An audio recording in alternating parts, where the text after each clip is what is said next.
Have you ever traveled through time? We do it every day. Asgardia is a country with a population of more than 1 million people from more than 200 countries on Earth. Asgardia gives everyone equal opportunities, no matter what their earthly status is. It is possible to create and live in the future right now. Are you ready? Forward progress is the solution to the entire human race. Our mission is to bridge new horizons. In Asgardia, there is no limit to the universal development in the fields of technology, finance, and arts. Asgardia is a new space and digital economy which creates opportunities for the global economy. We deliver innovations. Do you want to get on board with us? We are developing various kinds of digital businesses, attracting them to the Asgardia platform that can be backed by the means of our umbrella, i.e. franchising of the Asgardia brand. We can not only attract investments into space programs from prominent institutional investors, but also affordable amounts from the citizens of Asgardia. We comprise of more than 1 million people. Asgardia is a chance to realize one's dream. This is a dream-driven space nation. Asgardia is a chance to belong to a community of free-thinking enthusiasts, goal-driven dreamers, and fearless innovators, theorists, and scientists. We are the first space nation. One humanity, one unity. Asgardia. We are creating The future.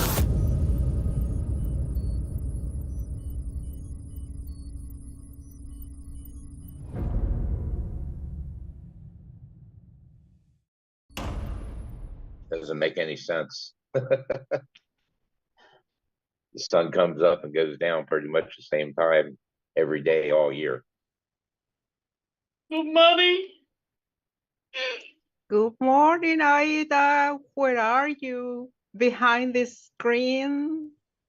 Behind the I'm behind the scene. Good morning. How are you? It looks We are. like it's gonna snow today. Snow? Oh, Yeah. snow. Yeah. Where you at? Wow. Where you at? I'm in Maine. Maine. Maine. Oh, okay. Well, that explains it then. You Yeah, up there in the but north? this year didn't snow too much like always. It looks like it went to another place, another state. Send photos to us, please. Photos.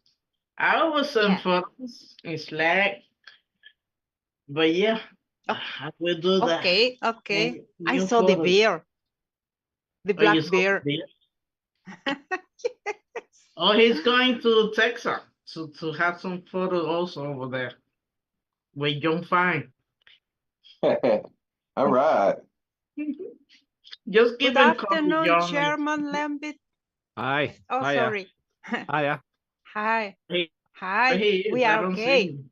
Good. I'm gonna be up there with our fierce leader, Lambert.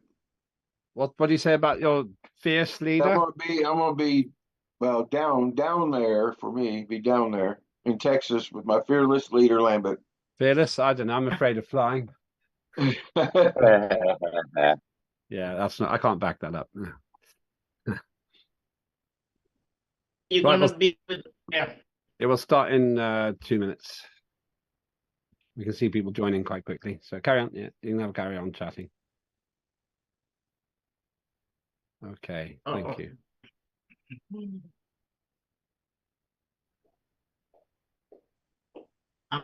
See.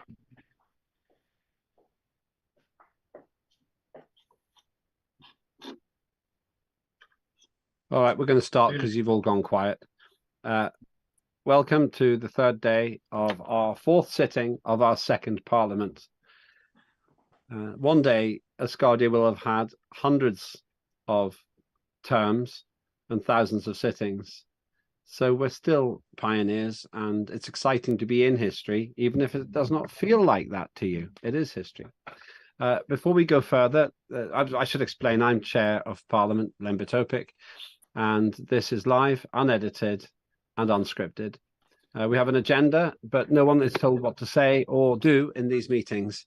I hope that you enjoy what you see, and I hope that you find what we discuss exciting and inspirational enough to become a resident of Asgardia. Before I go into announcements, let's go to our interpreters. Let's start with our Turkish interpreter to explain how you can follow proceedings using the interpretation process. Over to you, Turkey. Thank you, Mr. Opek. Hi. Değerli katılımcılarımız, tekrardan merhabalar. Üçüncü günde de sizlerle birlikteyiz. Hepinizin bildiği üzere Türkçe dilinde simultane çeviri hizmeti sunulmakta. Diğer dillerde de şu anda hizmet aynı şekilde devam etmekte.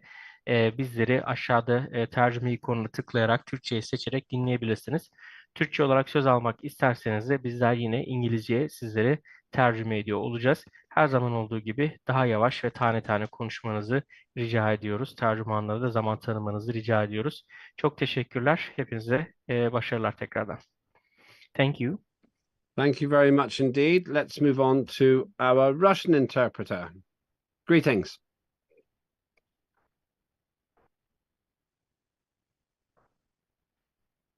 Can't hear anything yet. I think you may be able to hear me now. Yes, we can. Excellent. Hello, Mr. Chairman. Hello, dear MPs. Very nice to see you again. Добрый день, уважаемые парламентарии. Рада приветствовать вас сегодня на третьем дне заседания парламента второго созыва Асгардии. Это уже 4-е цифровое заседание. И сегодня, как и в предыдущие дни, мы осуществляем перевод на русский, турецкий и испанский в синхронном режиме. Канал переключать нет необходимости, вы уже находитесь в нужной вам русской комнате. Если вы хотите высказаться, просто поднимите руку, и господин председатель даст вам слово. Единственная просьба небольшая от переводчиков, если можно, пожалуйста, говорите чуть помедленнее, чтобы мы смогли обеспечить вам необходимое качество перевода. Спасибо вам большое за внимание и удачного вам заседания. Thank you. Thank you very much. And let's now move to our Spanish interpreters. Good day to you. Good night to you if it's Liz. Actually, good day. 12:07. Oh, hi. Hi. Yeah. Good morning to you. Mr. Good morning to you. Good morning. Bienvenidos a este tercer día de la cuarta sesión del segundo Parlamento de Asgardia, como lo dijo el presidente del Parlamento. Hacemos las traducciones en 3 idiomas hasta el momento, en ruso, en turco y español.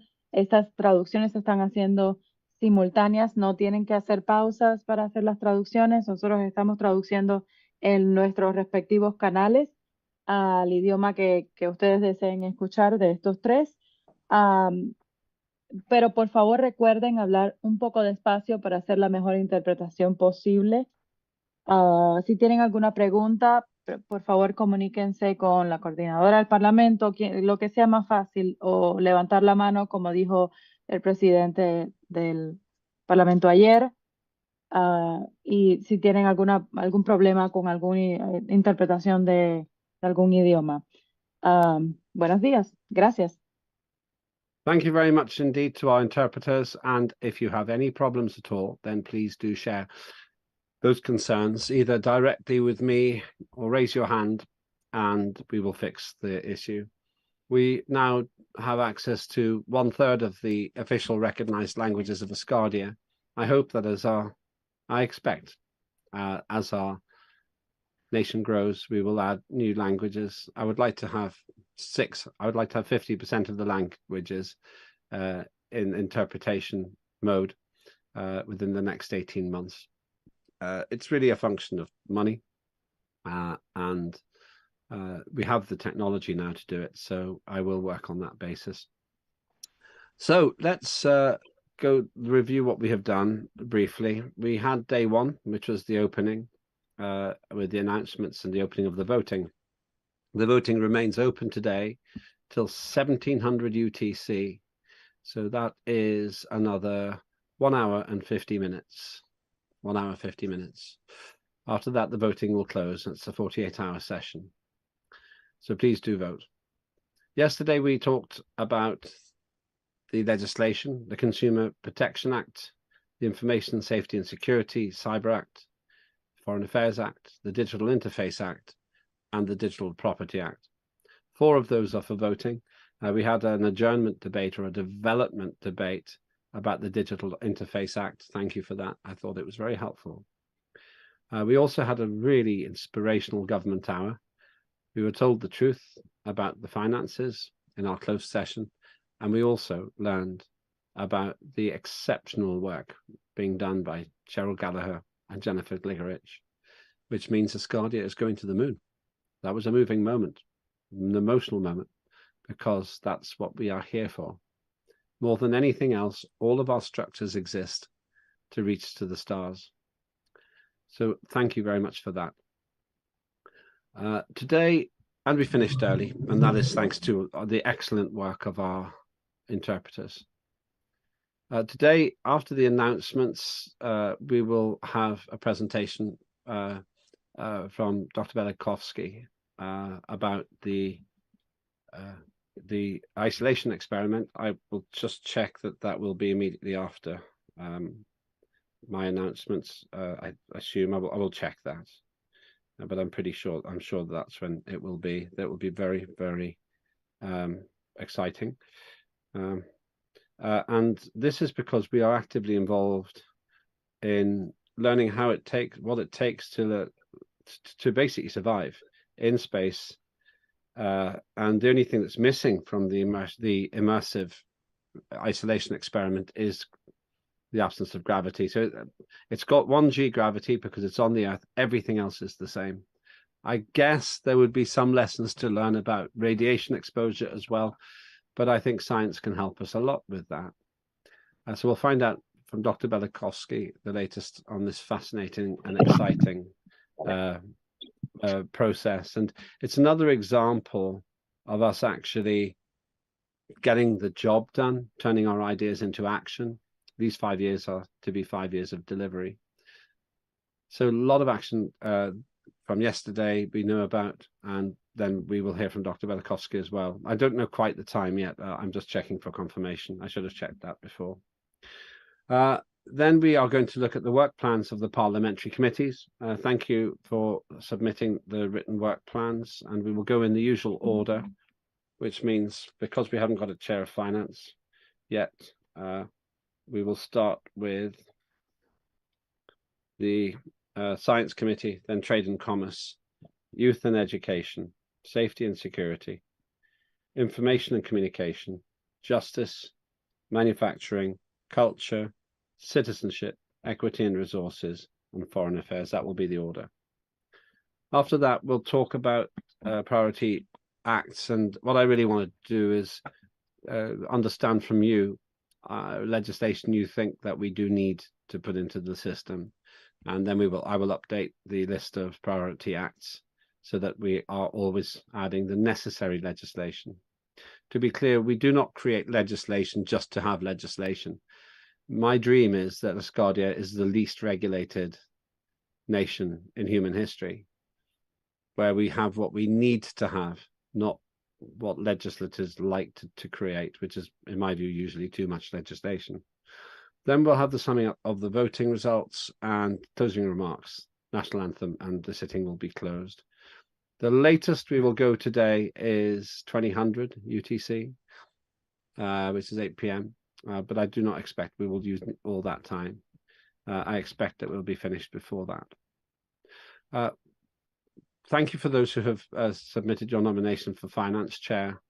Due to a process point which I hadn't realized, I want to have that vote for the chair of the committee either on Thursday this week or next week. So if you've nominated yourself, don't worry, you're on the list. I need to check an administrative point to do with the constitutional issue. No one here has done anything wrong except for me. I just need to check one thing, and then we will get that sorted out quickly. So I won't go through the list of people now, but I'll talk individually with you just to explain. So that is happening, but it'll either happen in 4 days, or 11 days, but we will definitely get that sorted. Thank you for your patience and apologies for my error on that point. The problem is not interesting to explain. It's just a technical thing, really. So that leads me to one more announcement. This morning on a television program which I present, I had the honor of interviewing Simon Feast. He is the Chief Executive Officer of the British Interplanetary Society. He was on the show for almost 1 hour, and he expressed his desire to work with Asgardia in a formal way to further the ambition of a permanent space situation with human beings living not on a space station for experimental purposes, but for life purposes. We are now beginning the process with the British Interplanetary Society of formalizing the relationship. For that, he needs to go to the board with a proposal. I'm working with Simon on this. You will hear the wonderful positive things he said at the end of his interview with me on today's News Talk TNT. And I talked to him after the show, and he absolutely 100% wants to work with us, but we need to go through the formal process. What this means is that we might get recognition for the first time, I think, from an interplanetary society, a space-based society, and the oldest one on Earth. It was established in 1933, 91 years ago. If we achieve that, that helps us a lot in terms of our credibility. My request to you is establish similar relationships in your countries with space societies. If we can get the countries of the 44 nations represented in Parliament all to have their space societies recognizing us, that's a big step forward. So good news there, a lot of good news this weekend. Any questions or comments on that? Oh, so one more thing, the Dallas Eclipse Initiative, DEI, I've got it down as day, I think that means something in Latin, but the Dallas Eclipse Initiative is going very, very well. Or Dallas Eclipse Operation, we might call it. And that's thanks to the great work of the people involved. I wonder if we should have a working group meeting of that with the relevant committees, because I think the committees should be involved as well, at least the chairs of the relevant committees. We need to work out who they are. And if that's agreeable, then we could maybe have that meeting on Thursday before our chairs meeting and before the normal session with all of us. Those are my announcements for now. I've also, one other thing, people have said that for yesterday, they did like the timing. I know Jason Colby prefers the earlier timing. Most informal feedback, I have not had a vote. I won't have a vote. But the informal feedback seems to suggest that the 1300 start is better. It's better for me personally, I have to admit. But what I need doesn't matter.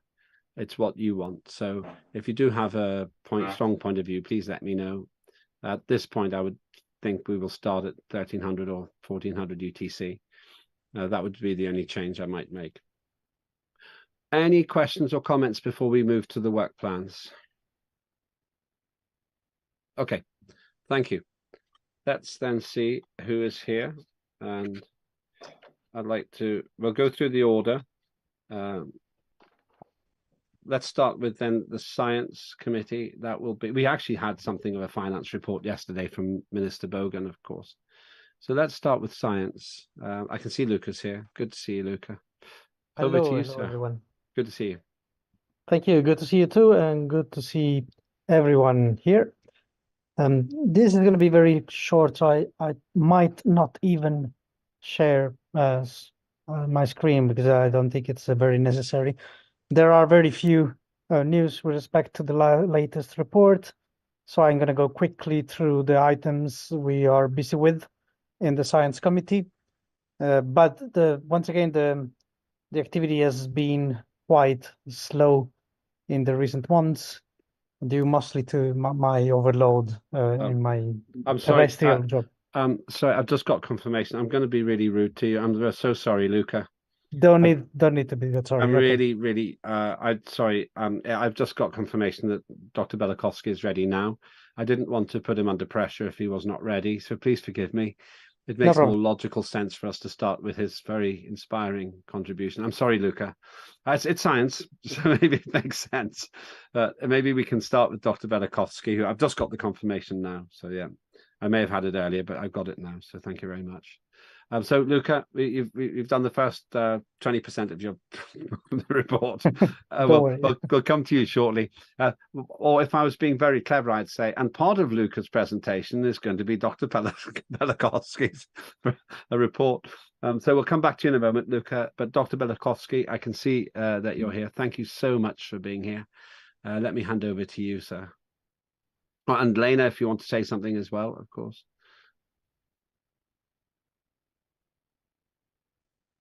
May I start? Yes, absolutely. It's great to see you again. We are always excited by your contribution. Thank you very much. Dear ladies and gentlemen, colleagues, friends, thank you for the opportunity to speak again at a meeting of Parliament with information on the progress of the International Experiment Series 23, which started on November the 14th of 2023. The first 2 slides, please. I remind you that on December the 3rd of 2023, at a parliamentary meeting, we discussed the goals and objectives, scientific program of the year-long isolation experiment and the scientific program of Asgardia to study the influence of spaceflight vectors on the female body. Today, on March 10th of 2024, is the 117th day of the flight. According to the data from the IBMP Ground Control Center, the crew members are feeling well, and all systems of the medical and technical experimental complex are operating normally. The temperature inside the simulation modules is maintained in the range of 21 to 23 degrees Celsius. Humidity does not exceed 60%. Oxygen concentration is 21%. Carbon dioxide content in the air is no more than 0.3%. The implementation of the scientific program continues in full accordance with the research cyclogram. Even though this is a simulated mission, everything follows the rules of a real flight. Contacting the Earth is strictly on schedule with a 5-minute signal delay. Constant physical training and sanitary and hygienic measures, implementation of scientific and operational technical research programs, daily medical and psychological control. This is approximately how the life of a volunteer tester goes in the sealed facility of the ground-based experimental IBMP complex. Slide 3, please. All of them, according to the legend, are members of the crew of a spaceship orbiting the moon. I will tell you about some of the interesting events over the previous period. On the 31st day of the flight, in accordance with the cyclogram of the experiment, the simulation of docking to the lunar orbital station of a transport ship from Earth and its unloading were carried out. Please, next slide.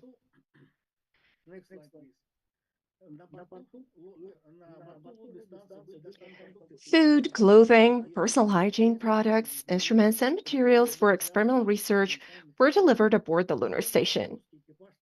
During unloading, the crew encountered the first planned emergency situation, sleep deprivation, the period of being awake for more than 36 hours.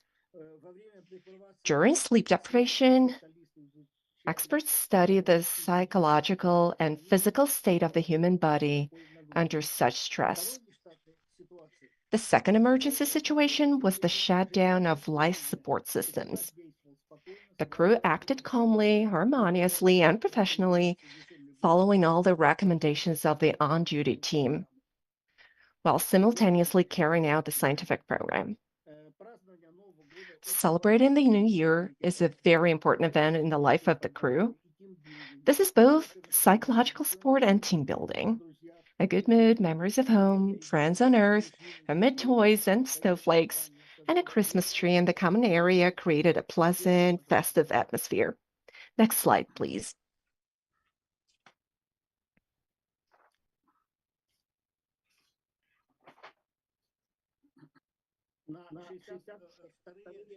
On the 62nd, 64th day of the mission, in accordance with the cyclogram of the Series 23 experiment, sessions of extravehicular activities, or EVAs, took place, simulating landing and carrying out operations on the lunar surface.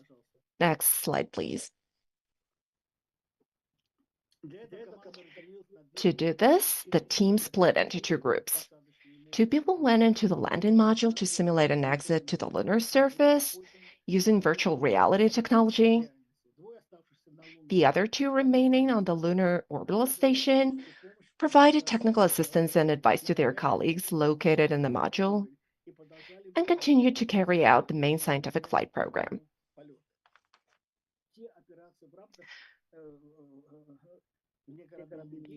4 crew members took part in the EVA sessions, each of whom made 3 trips to the lunar surface. All operations within the framework of the EVA took place as usual. The scientific program was completed in full. Upon completion of the exit, the lunar landing party returned to the orbital station to continue the work. The landing program included moving on the surface, walking around, stepping over obstacles, getting up from a lying position, simulating movement on the moon, walking along a given trajectory, overcoming obstacles on a special hanging stand, performing the task of controlling the lunar rover, and collecting soil samples on the stand with upper limb sign. Moving around the moon was carried out by researchers in a spacesuit using virtual reality technology. The technology includes a VR headset, an omnidirectional running platform, and a gimbal system to simulate lunar gravity. With the support of the VR system, the crew practiced a number of actions that will be performed in a real space mission in the near future. On the 93rd flight day, an emergency situation planned by the experiment managers was introduced in the program. The expected transport ship did not enter orbit for technical reasons.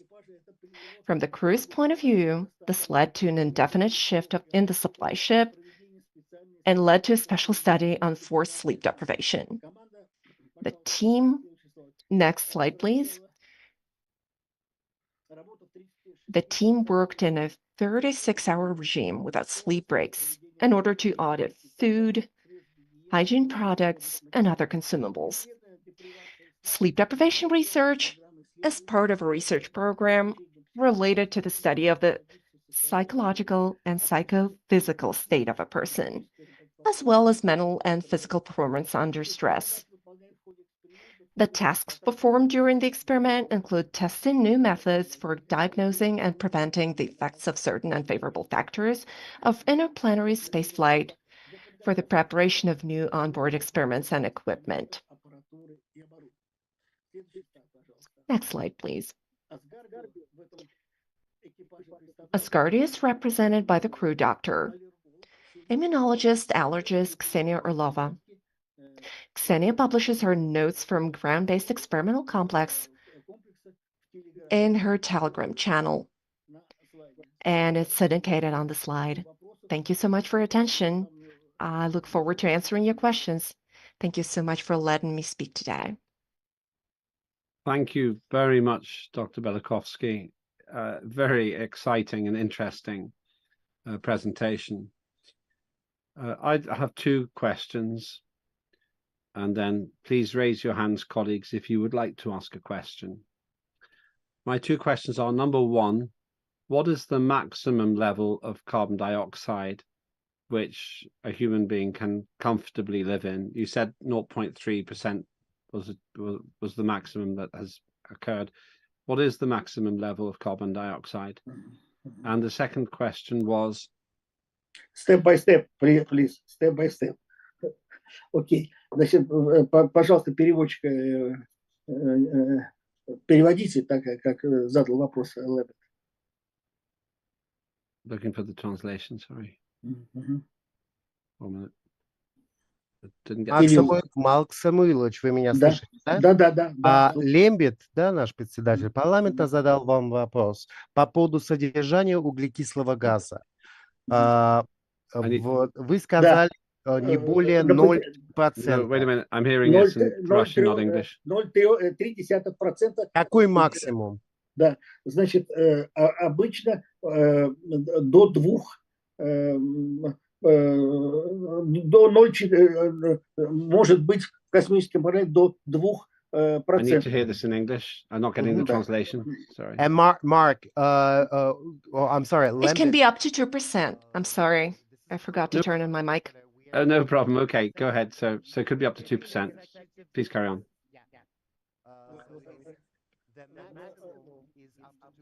Okay, I'm not hearing anything now. Can we just stop for a minute? I just need the translation to be organized. Could I just... Right, let's get the translation sorted out. It's not a problem. Let's just get this right. Секунду, подождите, Марк Самуилович. Okay, let's start again. I think the translation will work now. So, okay, over to you, Kirill and Dr. Belakovsky. If we can start with the beginning of the answer again, please. Ответ Марка Самуиловича, the answer of Dr. Belakovsky on your question, Lembit, the maximum of carbon dioxide content in the air can reach up to 2%. But let me tell you one secret. We are currently working on an emergency situation, and there will be a technical elevation of CO2, and we'll go over the standard. So we want to see the response of the guys to this elevation of carbon dioxide. Let's see how that works. This is an emergency situation that's coming up. And I'd like to reveal to you all sort of a secret that the rest of the team does not know yet. What will be happening? We want to actually exceed the norm of the CO2 content in the air, and would like to see the reaction, both the psychological and the physiological reaction of the crew to this sort of extraordinary situation that will create sort of like an emergency situation. We just want to see what will be the crew's sort of like response to all of that. Okay, thank you for that. And the second question I have is, how realistic are the extravehicular activities with the AI or the virtual reality? Макс Самуилович, второй вопрос от Лембита. Насколько реалистичны вот эти эксперименты, которые вы проводите, то есть в некорабельной деятельности, и используя также вот виртуальный вот этот шлем? Насколько все это реалистично? Вы знаете, надо сказать, что... You know, I need to tell you that experiments with VR have reached a very high level of being realistic. And I feel that next, and I've already invited you all to this next experiment, we're going to reach a very high reality in our experiment. We have a special instrument. It's basically, it totally looks like the lunar surface. It feels like you're going down the stairs from your lunar ship and you're walking, literally walking on the lunar surface. This is how it feels. And you bump into different things, you know, and it's uneven soil. It feels very realistic. But we first need to create lunar gravity. This is how realistic it's going to get. And we do have photos and videos of our work we're doing. To answer your question, for everyone's sake, you were asking about how realistic using the virtual reality sets during the EVAs and everything. Uh, it is actually quite astonishing how realistic all of this are. When you're using the VR headset, you are definitely in this different world, and and it is almost everything except being maybe tangible. And some of you were invited, but I'd like to extend this invitation to all of you whenever you have a chance to come here in Moscow and to visit our institute, IBMP Institute, and to try it on for yourself. But we also, in addition to all of that, we have a special module where, using again the VR set, while when you're in this special module, you are you find yourself to be on the lunar surface, and everything is just so highly realistic. There are stones. You see what is happening there on the lunar surface, and uh where we also use sort of like a suspension where a crew member can be suspended in the air, if you will, sort of like to create a feeling of the gravitation. So the whole experience is very realistic, and you're more than welcome, as I said, to come and visit us here in Moscow at our institute. I will accept that offer. I want to come. I guess it'll be the nearest I will get to going to the moon. So I really want to. My children will go to the moon, but I think I better come to Moscow. So thank you. Максим Ильич, большое спасибо вам тоже, да, за приглашение в ваш институт. И лично я думаю, мне нужно согласиться с вашим приглашением, потому что, скорее всего, дети мои первыми на Луну полетят, а я, скорее всего, лучше в Москву прилечу. Вот, так что ищу вас. У нас есть своя лунная поверхность. And we have our lunar surface. Your kids are going to go to the real moon, and you can walk on our earthly moon. Mr. Lambert, you are more than welcome. That's a deal. In Moscow. Thank you. I mean, you can be on the lunar. Those are my our institute, and your children can be there on the real, maybe lunar surface one day, but you can be on our lunar surface here in the institute. Thank you for your questions. That is a deal. I will get my visa organized. I must get my visa organized anyway, and I will come. I really want to. And I am glad that even with the current political situation, space cooperation continues. And this is very exciting and very important. We have Ricky, and then we have Luca. Ricky.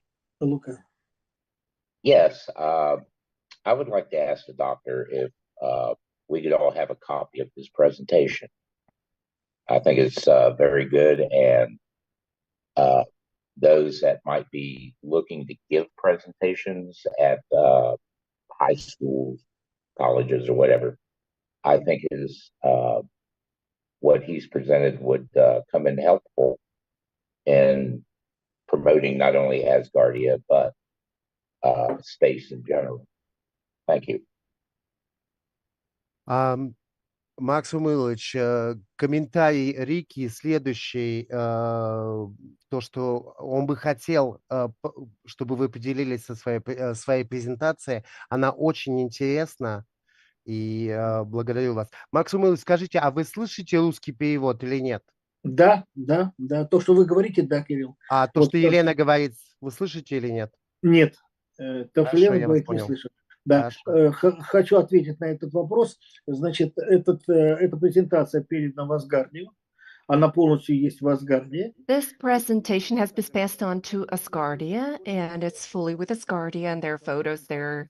And for further details, you can contact me. But I suggest that you follow the channel that our medical doctor, the representative of Asgardia, is keeping. I'm talking about Ksenia Orlova.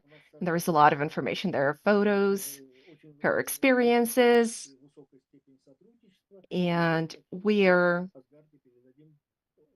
working very closely together. So we've been passing on this information on to Asgardia.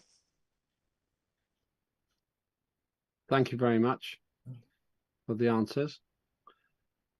Let me go to Luca next, chair of the science committee. Luca. Hello, and thank you, Dr. Belakowski, for this nice information.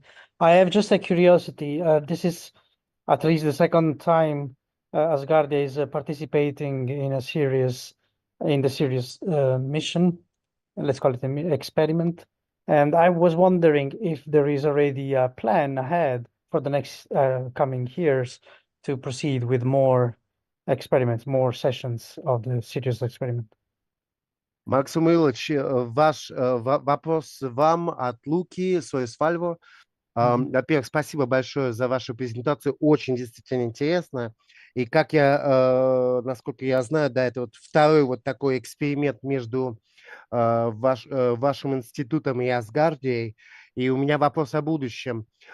Есть ли уже какой-то план на будущее продолжать какой-то, будет ли это третий эксперимент или еще какие-то научные сотрудничества между Асгардией и вами? Лука, спасибо большое за Luca, thank you so much for your very important question. We are really open for cooperation with Asgardia. In our institute, we have our broad and practical plans to implement in terms of researching space and recruiting volunteers for further experiments, for real space flights, including, and also simulated space flights. But currently, we don't have any specific plans for our collaboration with Asgardia for now. But I do hope to have them in the future. Thank you for that answer. Ariadne, you're next. And then Corner. Muchas gracias. Es muy motivante, doctor Thank you very much, Dr. Belakowski. I said hello before the meeting started. Following the daily operations of Victoria Kereshenko, all the posts that Dr. Orlova does, the notes of an Asgardia page, and in knowing that the imagination takes us to the moon, to being in the moon, just by reading the notes and the information that you guys give us. I feel super proud of the work that you guys are doing. I don't have any questions. I just want to say thank you very much. Максим Congratulations. это больше комментарий, чем вопрос от участника Ариадни. Вы знаете, я слежу за тем, что публикует доктор Орлова со своими заметками из НЭКа, и, честно, это потрясающе для меня. И, как говорится, воображение нас до Луны донесет или принесет туда. И это действительно потрясающе. Я горжусь тем, что я как-то вот причастна тоже к этому через то, что я слежу. Я желаю просто вам, вашему институту успеха и всего хорошего. Ариадна, огромное вам спасибо. Ariadne, thank you so much for your very high valuation of our collaboration. Today is a very important day. It's the 117th day of the flight. And on board is an Asgardian medical doctor, Ksenia Orlova, and outside of the sealed facility, Victoria Kirichenko, another medical doctor, is working also in this experiment. So they switched. So they're both working together 24/7 over this year. So there is this on-duty team working for this full year. And today, Victoria is on duty. Thank you very much. Let's go to Corner next. Corner. Sorry, I just had Hi. some trouble unmuting myself. No Good problem. We hear you evening, well. Doctor. Just in terms of Lucas' question of collaboration between Asgardia and the Sirius 23 isolation project, I don't know, I think you may not be aware of the fact that I am associated with Asgardia, but I am one of the researchers that are currently collaborating on the Sirius 23 project. I think we did not make that connection that I am a member of Asgardia as well. I am feeling really humbled and honored to have had my research proposal selected and approved. And it is wonderful to collaborate with such an important project. Thank you, sir.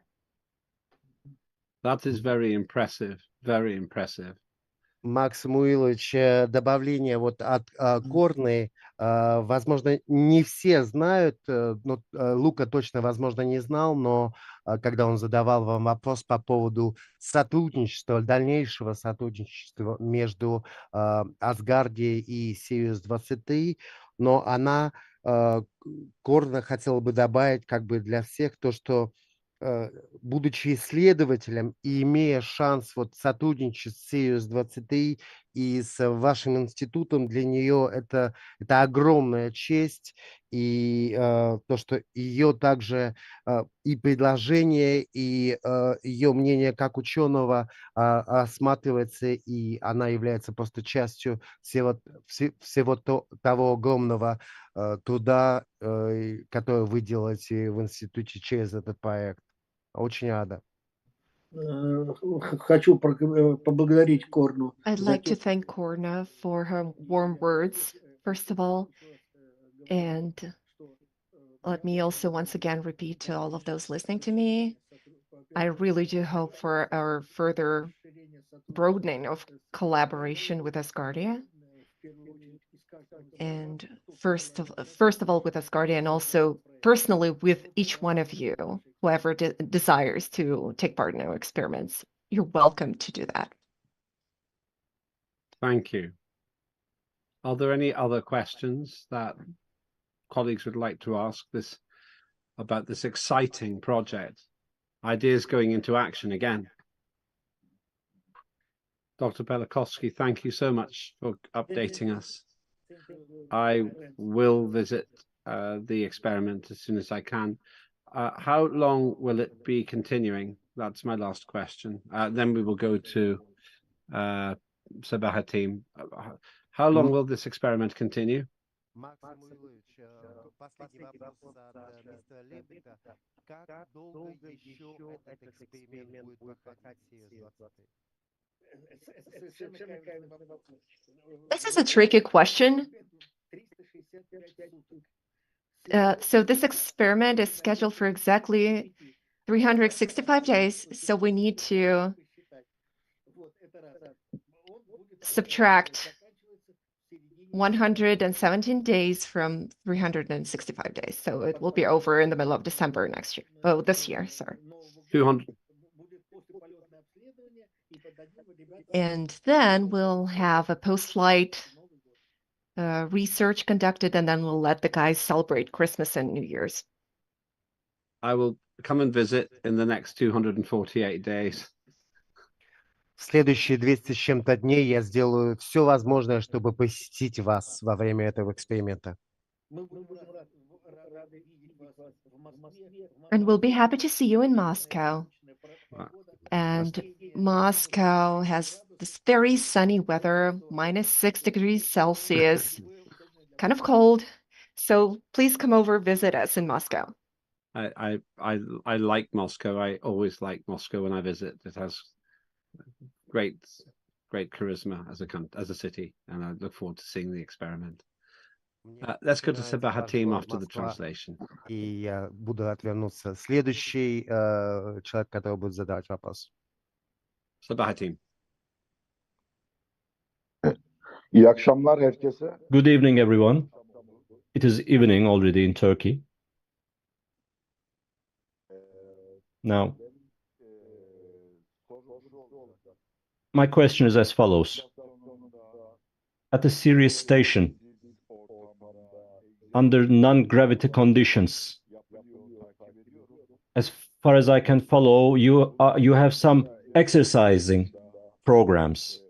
Apart from the exercises, do you have any game experiments with balls or without balls? I think it could be a great idea because sports are very popular. It could be very nice for the promotion of Sirius, and it could also contribute to Asgardia's relevant activities and events. Thanks very much. Good evening to you all. Максим Ильич, следующий вопрос от доктора Сибахатин. Он говорил на турецком, и я перевожу. Я заметил, что вот в состоянии, точнее, во время эксперимента в Сириусе, да, у вас очень много физической активности для команды. И мне интересно знать, есть ли какие-то игры, вот, ну, помимо, скажем так, зарядки, помимо тех тренажеров, которые там есть, или еще что-то, есть ли какие-то игры, в которых вот участвует наша команда, там, не знаю, играют ли они, ну, не в футбол именно, но, может быть, с мячами, и еще какие-то спортивные, там, необычные, может быть, вещи они делают. Я думаю, просто спорт, космос, это очень хорошее такое соединение, быть вместе, и все это как бы очень популяризирует Асгардию и на вот этот эксперимент, который вы проводите. Спасибо за замечательный. Thank you for an excellent question. We all understand that one of the main goals of medical doctors, if people are in space, to make sure that they keep their health, work performance, and also so they don't get used to space, because if they do, when they come back to Earth, they're going to go through a very hard time adjusting. So they do have a complex of different kinds of workouts during the experiment. And in real space, and I can pass on this movie to Asgardia, it's called Sports in Space. And it shows people in real space flight, and they do play soccer, they play lawn tennis, table tennis. So they have a whole bunch of physical activities there. They play games there, a whole variety of those. And also they have a whole lot of intellectual games they play, because they have a very tense schedule of work, but they do have some time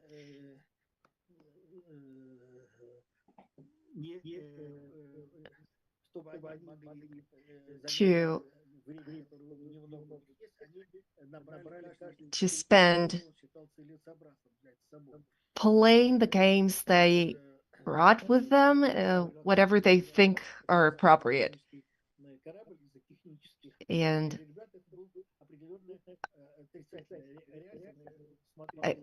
I think there would be a very interesting reaction. There was this docking of a spaceship we observed today, so there's a whole lot of games related to that.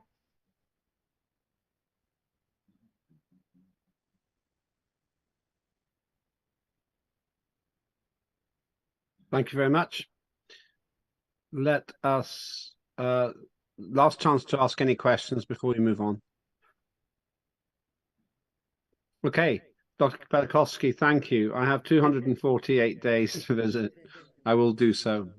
I will get my visa, and I will Большое make that спасибо, trip. доктор Белаковский. У меня осталось 240 с чем-то дней, чтобы получить визу в Россию и приехать навестить вас. Спасибо.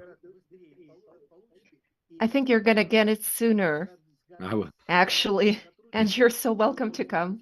But I will find as soon as I can get You there. can I do will. this via Asgardia, actually.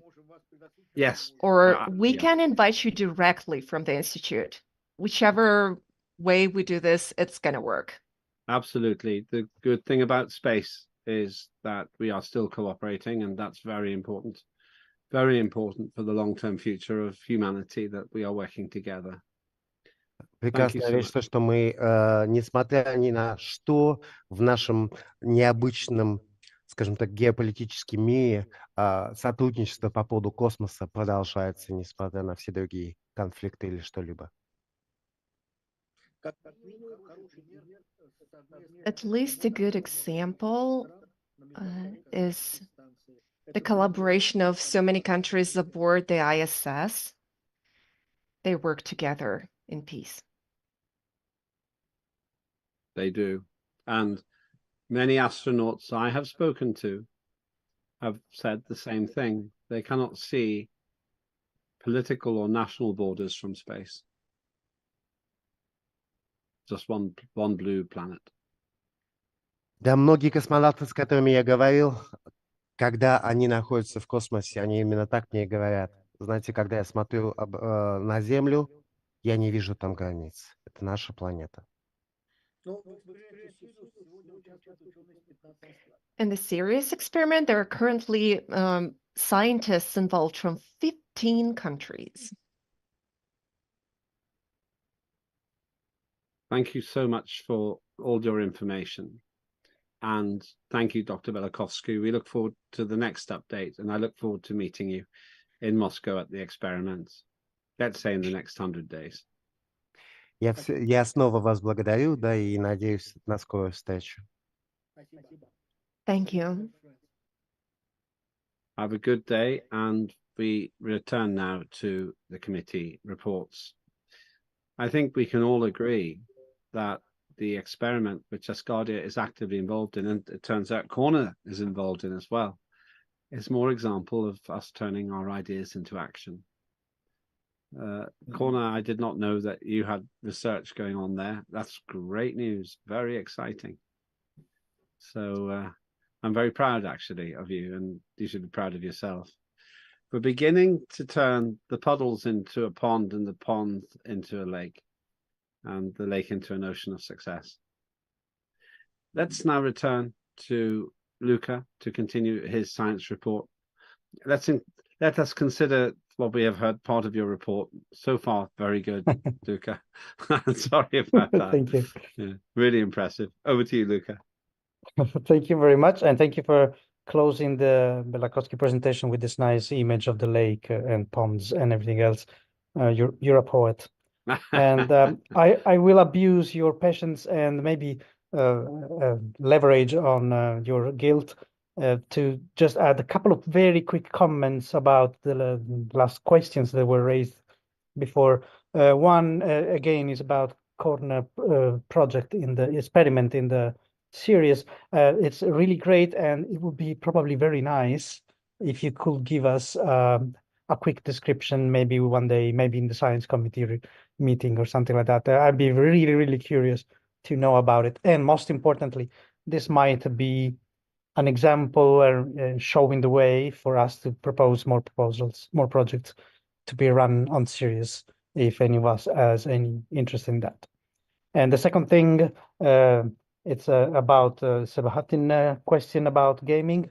I think similarly, I think he might want to propose something maybe in a following experiments in next year or whatever, whenever it's done in the next version of Sirius, he might run an experiment of that. So yeah, just probably try, and maybe I can help whatever I can do to help with that. And it's not my field, but I'll be glad to help if you need support in setting down a proposal or something like that. Yeah, so this ends my quick comments, and then should I go on, or do you want Yeah. to take questions? Let's take Jason's question, and then we will continue. Jason, if this is about what we've just been discussing, go ahead, Jason. Can you hear me? Yeah. Yes, we can. Okay. Did you talk about making a game for space? If you need a manufacturing, so let me know. I'll be able to help you with that. So we have, you remember, we have our own office, manufacturer office. So we'll be able to make it for you. So you have the idea, let us know. We'll open our own office maybe in a month or two, maybe. When we open, I'll let you know that we start manufacturing the product for you guys. Okay? That's all I want to say. That's very generous. Thank you very much, Jason, to offer us the office space. You gave us a tour.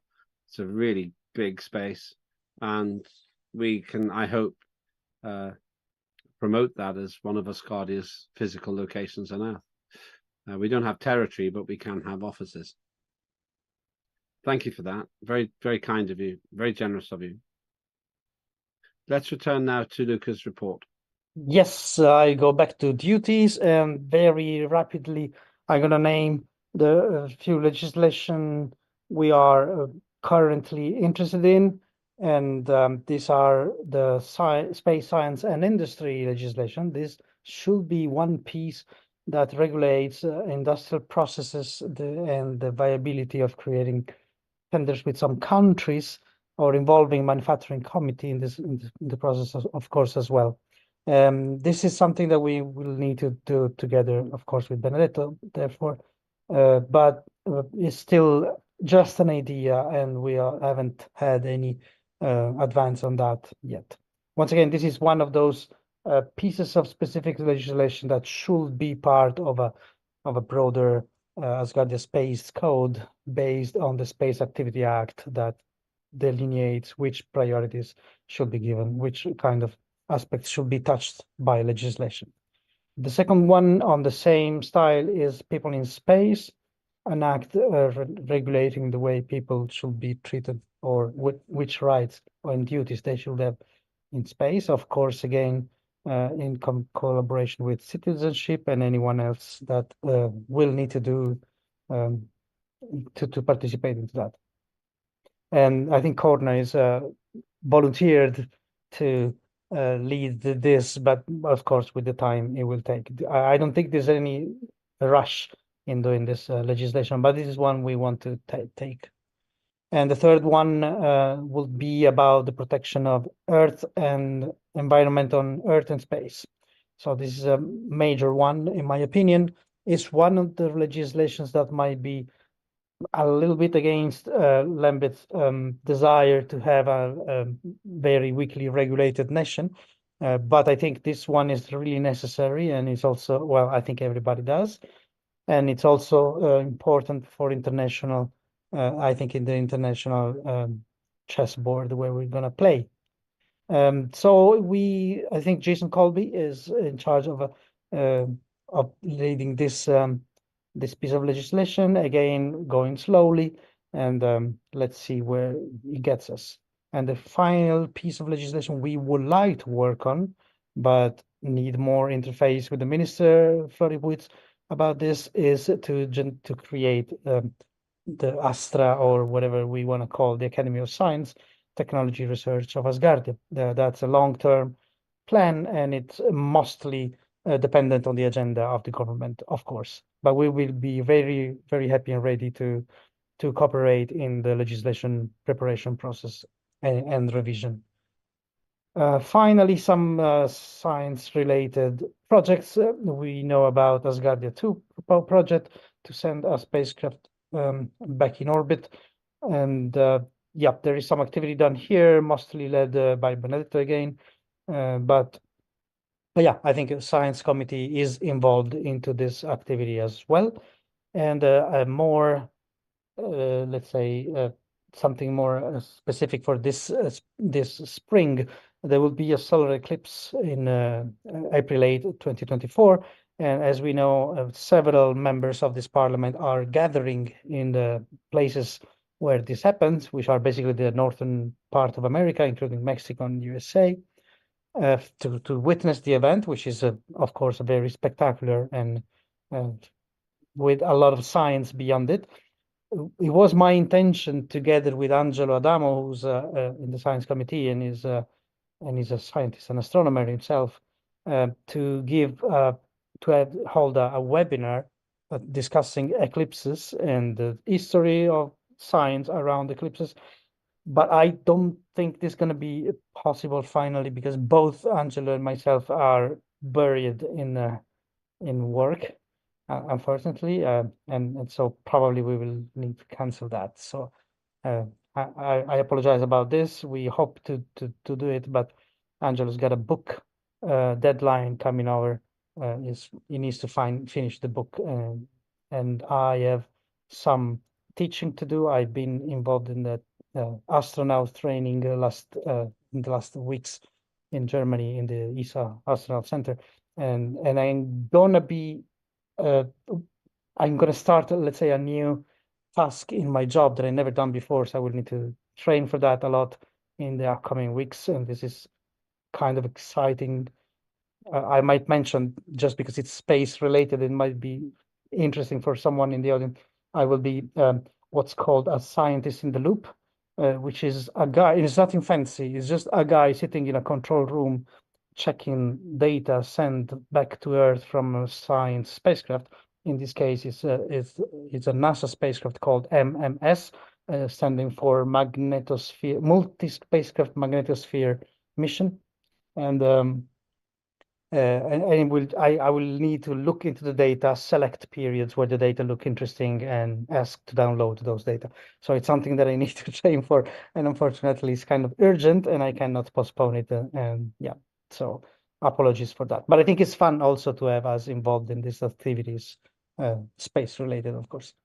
I think this finishes my short, hopefully, report. And back to you, Chair. Thank you. Thank you very much indeed. Things are indeed happening. It is happening now, which is great.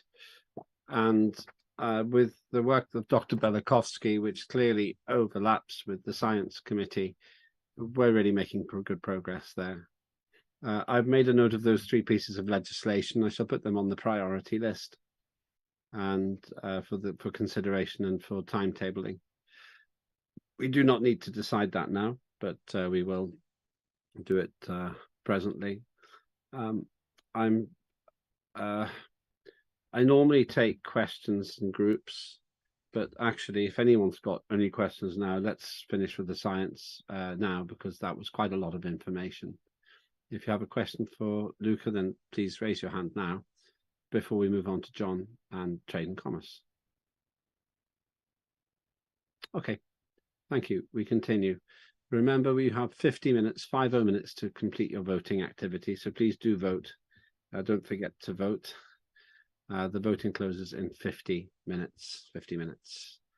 We'll have a short break just before the close of voting to make sure that everyone has the chance to vote. Please do vote. It's very important. John, over to you. Trade and Commerce, you have had a very busy digital sitting. Yes, I was actually exhausted yesterday. I sit down and try to watch a movie, and I think I fell asleep. So, but anyway, so we'll get on with the committee report. You know me, I like to present slideshow. Don't think I have any sound, so we're good there. All right, you see my screen? Yes, we do. Okay.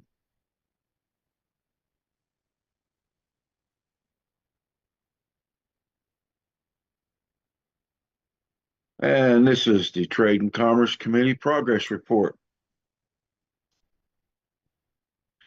I always like to start off with a famous quote. This one here is coming from Martin Luther King Jr., who was a famous civil rights activist and preacher. If you can't fly, then run. If you can't run, then walk. If you can't walk, then crawl. But whatever you do, you have to keep moving forward.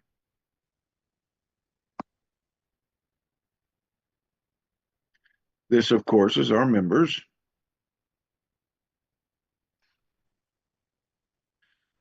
Our mission, Trade and Commerce Committee, is dedicated to a collaborative commitment of working with Parliament, our minister, and all Asgardia nation government officials in framing laws that will advance Asgardia forward in the new space economy. International relations, and all ventures that lead to revenue generating assets and connections to United Nations and the international community, both in business and foreign affairs related.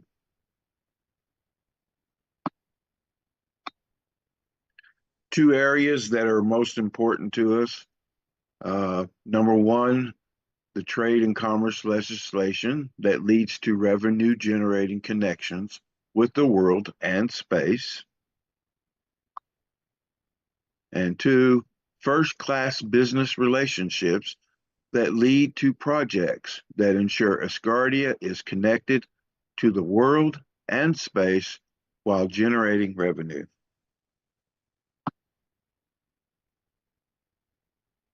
Our focus, legislation that branches out from the enormous tree of the Asgardia Corporations and Enterprise Act and corresponds with the HON's 12 focus areas. Projects that help connect Asgardia to the world with possibilities of becoming revenue generating. Collaborative communications between our committee, others in Parliament, the Prime Minister, and the ministries, the HON, and all those dedicated to the expansion of Asgardia. Our focus, implementation. Communication-oriented, collaborative operations emphasizing effective communication among all participants. Task-oriented, achieving tasks, goals, and projects within a well-defined structure with roles, responsibilities, task delegation, deadlines, and benchmarks.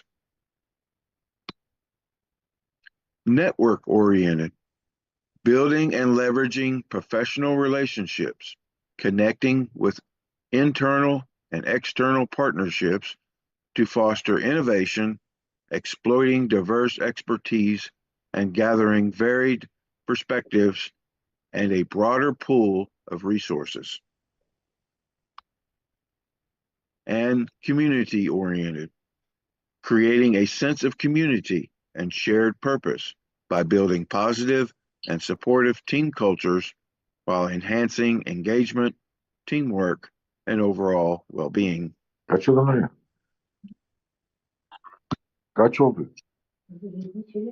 Somebody's got a hot mic. Kaçta okunuyor? 19.48. Bir yarım saat. Our future goals. Asgardia Digital Properties Act. This act has had its first and second reading and is being prepared, it's had its first and second reading. I made the slide before yesterday, so you have to forgive me on that. We forgive you. Okay. In this Parliament session, we ask all Parliament to support the second reading and vote yes. We recently had a productive ALF where certain sections had critics voice their concerns and changes were made. Both government and Parliament leadership have also voiced their concerns and additional changes were made. This latest version is a collaborative effort from all involved to produce a viable intellectual property legislative law.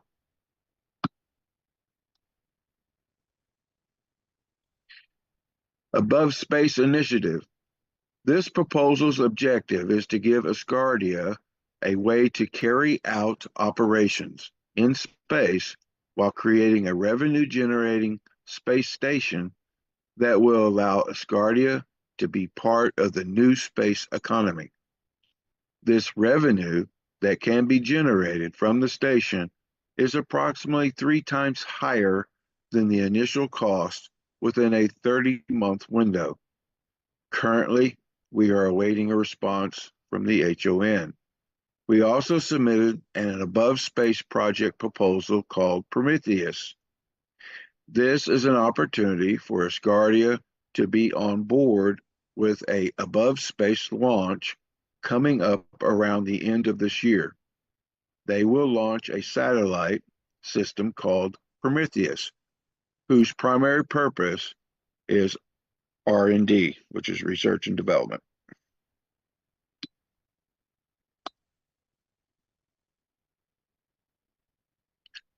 Asgardia Consumer Protection Act. Yesterday, we had the first reading. Our committee had a productive ALF session on this act as well, and changes were made. It is now ready for the first reading vote. We ask all Parliament to support this act. The Antitrust Act. The United Nations and WTO feel that all nations should have strong antitrust laws. Today, more than ever, with the world digitizing, these laws have been proven to add a layer of protection no other types can give. Currently, we are in the research phase of drafting an antitrust statute for Asgardia. We aim to create something modern and aligned with the United Nations and current international laws.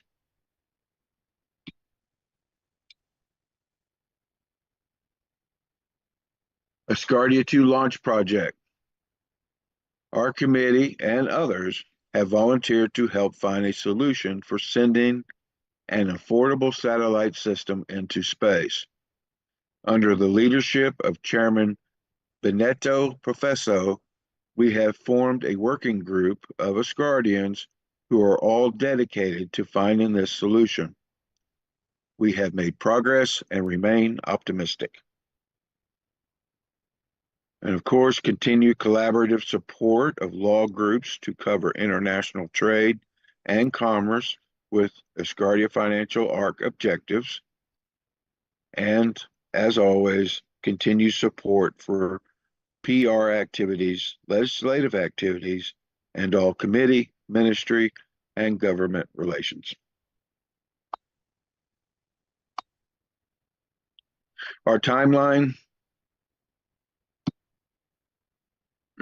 The first year, we had hoped to pass and put into law the E-Commerce Act. And it did indeed pass and became law on the 18th day of Libra in the 7th year of Asgardia. And that was Decree 74. Year 2, of course, we hope to put the Digital Properties Act into law with a decree. It is passed its first reading, and hopefully it will pass its second reading this Parliament session. Year 3, our hope is that with the above, we have the Above Space and the Consumer Protection Act. And our hope is the HON agrees to this Above Space initiative and that the Consumer Protection Act passes and is made into law with a decree. Year 4, we have the Antitrust Act, and we hope to have passed the first and second readings by year 4. Year 5, we hope the Antitrust Act passes its final reading and becomes law with decree. Thank you. And now for Q&A, but I want to leave you with this phrase here that I have on all my email from Asgardia, because I truly believe in it. The probability of success is difficult to estimate, but if we never search, the chance of success is zero. And that was by Philip Morrison. I also want to say, I can stop sharing now. I also want to say that the project Cheryl was talking about yesterday, I noticed that Carol also did it too. But I went and bought me a DNA kit, so I'll be going to the moon too on that project. And I purchased a picture, and with it's actually the picture of our first parliament, of my wife, my daughter, and me standing in front of that famous the place where we were at. I can't remember the name of it now, but it's a real, you know, the the place where the parliament. Hofburg Palace. That's it. Okay, I was hoping somebody would throw that in there. So, and it's a wonderful picture. It's a very memento to me, and that's going to space also. I want to do a little advertising for the Asgardia.trade site because I went on there and that's where I got my kit. I got there's some really good prices on there for anybody that, I mean, if you just want to send a picture into space, it's really very low price. Asgardia gives you a discount if you go through the Asgardia.trade site, and the prices are reasonable, and you can be part of that mission. And so I welcome everybody to go in there, and even if it's just sending a picture into space, at least you're going to be there in the moon as a representative from a picture, you know, and that's a really cool thing because I know a lot of us put our picture in the first satellite that Asgardia had. So and the price is very reasonable, and they got a mission patch, they got t-shirts, and they got a whole bunch of other stuff that you can get. And I will be sending DNA and a picture itself. And I was very pleased with the price. I was very pleased with the discount. So, and you just Asgardia.trade, then go down to Life Ship and click on Life Ship, and you can go from there. Okay, that's all I have. Thank you. Thank you, John. Very comprehensive as usual. Does anybody want to ask any questions of John before we move on? You have 35 minutes to vote, by the way. So, okay, John, thank you. It's really good what you're doing. Very nice presentation as always. Very pretty, very good. Very well done. Let's move on. There's a lot of chat going on as well. And please do follow that if you can as well. I'm going to take the next report. I will stop for one break today in about half an hour so that people can vote if they have not voted. We have reached the quorum, so the votes will count. We have next youth and education.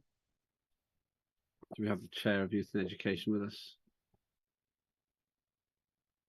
That would be me. Yep. Thank you, Connor. You've been pretty busy today as well.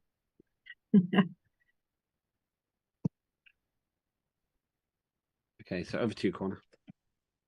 Sorry, I'm just Yeah, no problem at all. No problem. How do I share again? Oh my soul. I'm using there we go, that one. Oh. Right. Okay. So the Youth and Education Committee, we've had a few meetings. Our meetings were not particularly well attended, but we have been making major strides. We have, apart from our committee meetings, we had several smaller meetings in between. So We are as much committed to our goal as ever, and we have high expectations of ourselves and what we are doing. So first of all, our most important job, of course, is to work on legislature. Our legislative documentation is currently under review by the wonderful people from the Justice Committee. We are hoping to get feedback on that soon. Then the projects that we have been working on. I don't know who of you remember, we said the last time we were here talking to you, we said our main focus is on 3 important projects. The first one is connecting with our youth. Now, Professor Sebatin, who you have heard from earlier, we are so blessed and fortunate to have very, very talented people in the Youth and Education Committee. So Dr. Sebatin is driving this project. If anybody wants to get involved, please do so. At the moment, the plan is to have a Asgardia Youth Summit on International Youth Day, which is on the 12th of August. The plan at the moment is to have speakers and all kinds of ways in which the youth of Asgardia can connect with each other, can learn from each other, and of course from the people that will be presenting talks and interesting projects and interactive events. We are, please remember, all of these projects are ongoing. And once again, if you are interested in getting involved, please contact Dr. Sebatin. Then, of course, we have our language project. The language project is being driven by Teresa Jones. I am very, very happy to see how very nicely the Youth and Education Committee and the Cultural Committee are working together with us. I think many of you have probably seen the presentation that we had with the progress that is being made on our language. This, of course, is not something that is going to happen overnight, but we are very, very happy with the progress there. Then the Educational Institute project. I am driving that. I have recently made a presentation to our minister, the Minister of Finance, and the Prime Minister. This is a huge project, and please, anyone who is interested in supporting us and getting involved, please do contact me. The plan at the moment, very briefly, is that we plan to start an educational institute for Asgardia, which will be known as the Asgardia Space Academy. The Asgardia Space Academy, we envision to be an online educational institute that will cover primary, secondary, and tertiary education. The initial proposal at the moment, as it stands, is that we start with the sort of final project. And if you're interested in the rationale behind it, we plan to start with the Higher Educational Institute. In the Higher Educational Institute, most of you are familiar with universities. Private higher institutes cannot really call themselves universities unless they get accredited by a specific country.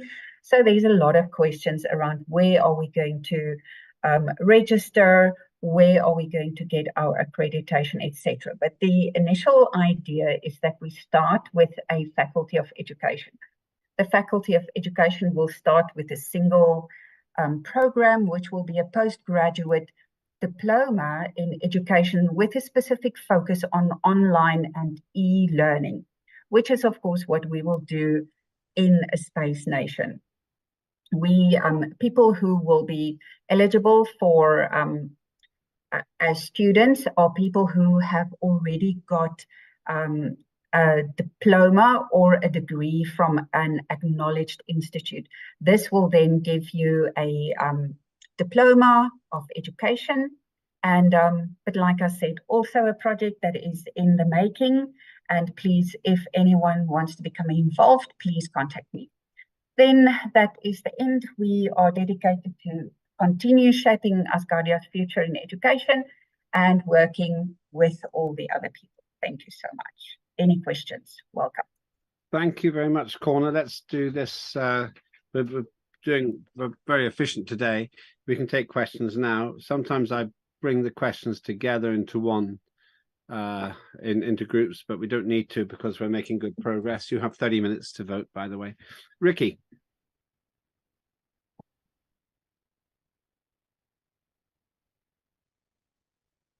There. I got a question. You were talking about the postgraduate for a teaching certificate or degree? Diploma. Diploma, okay. But that they would have to have already gone to college, apparently, right? Yes. All right. So, Ricky, there is in any university you can do a postgraduate diploma of education or a postgraduate certificate of education. It is not something that is specific or unique at all to Asgardia, but we thought we will start there to get our processes running. Sorry, I am preempting your question. Yes. In the States, they have, and they may still have it, it was a program for veterans to basically do the same thing you were talking about, but they didn't have to have a college diploma in order to get basically a teaching certificate. They went, through the same course that I'm sure you're thinking about giving. Has any consideration for veterans been given in some of these teaching elements, because a lot of their background is also counted as college credits? Yes. So, Ricky, this is when I said that an accredited institute. In other words, internationally, there are things, they talk about the national or international qualification framework, which will normally be identified as an NQF or IQF level 6, IQF level 7, IQF level 8. So if anyone come with a acknowledged NQF level 6 qualification, they will be able to. But this is, detail. If you're interested in that, we can talk about that. Oh, and then of course later on we plan to do bachelor's degrees. We plan to eventually broaden to a faculty of science, faculty of law, faculty of information technology. We are literally just saying this is where we are going to start, and then we will move further. One of the things that we are also suggesting is having a bridging course. In other words, say, for example, you do not have qualifications that can get you entrance into a university degree, we would offer something like a bridging certificate. But all of these things are in the future. And please, if you have any ideas, feel free to email me. Everything, of course, is very valuable. Okay. And the one email I sent you, I hope you follow up on that, because that could be a very good opportunity for Asgardia. Oh, please remind me if I have missed it. Please send it again. It has been insanely busy the last few months. Okay. Thank you so much. Thank you so much. Let's go to John next. Yes, I wanted to ask Corona. Part of one of the articles in the FA Act is accreditation. And obviously that will have some type of educational premise to it.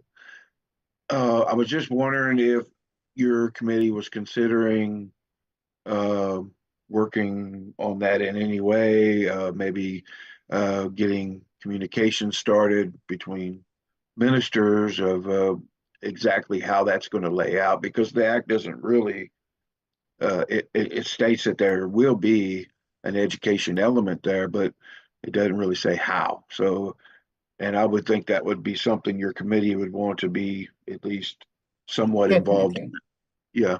So I was just wondering how, if you were considering any kind of connection there. So thank you so much for that, John. It is imperative that committees work together on this. I am hoping to, once we have everything solidified, I am planning to connect with every single committee head individually to see where we can cooperate. In terms of actual accreditation for the Educational Institute, that will firstly depend on where we will register. Unfortunately, we will have to register somewhere on this planet where we live. So our first accreditation, of course, will come from there. And then at some point, we will have our own accreditation standards. But these are, like I said, things that we are hoping to be in good, strong collaboration with all the other committees. Thank you for your answer. Let's go to Ariadne next.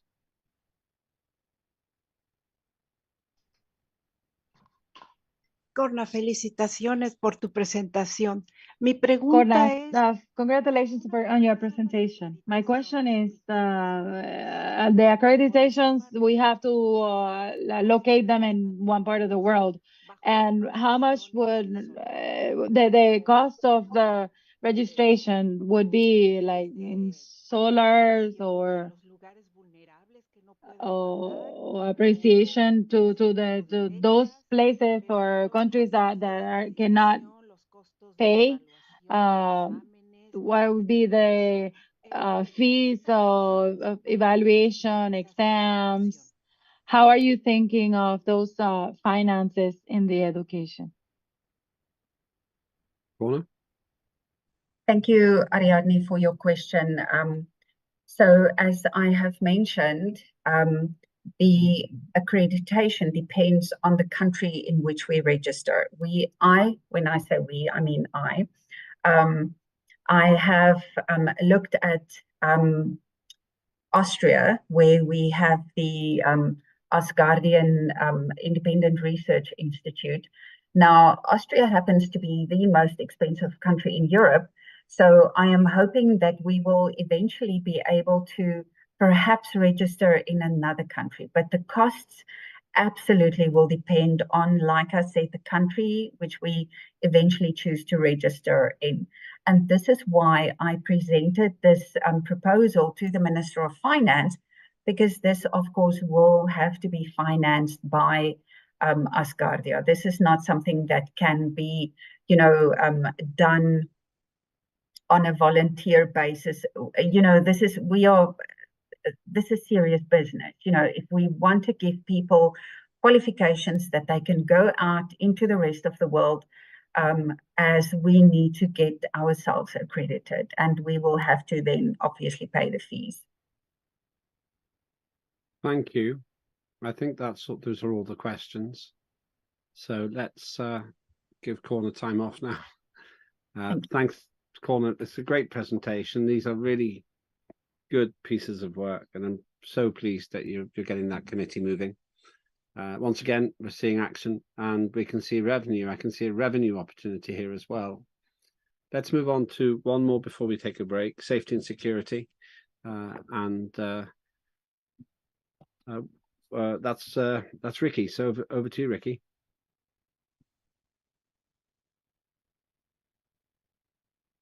Let me pull that up here.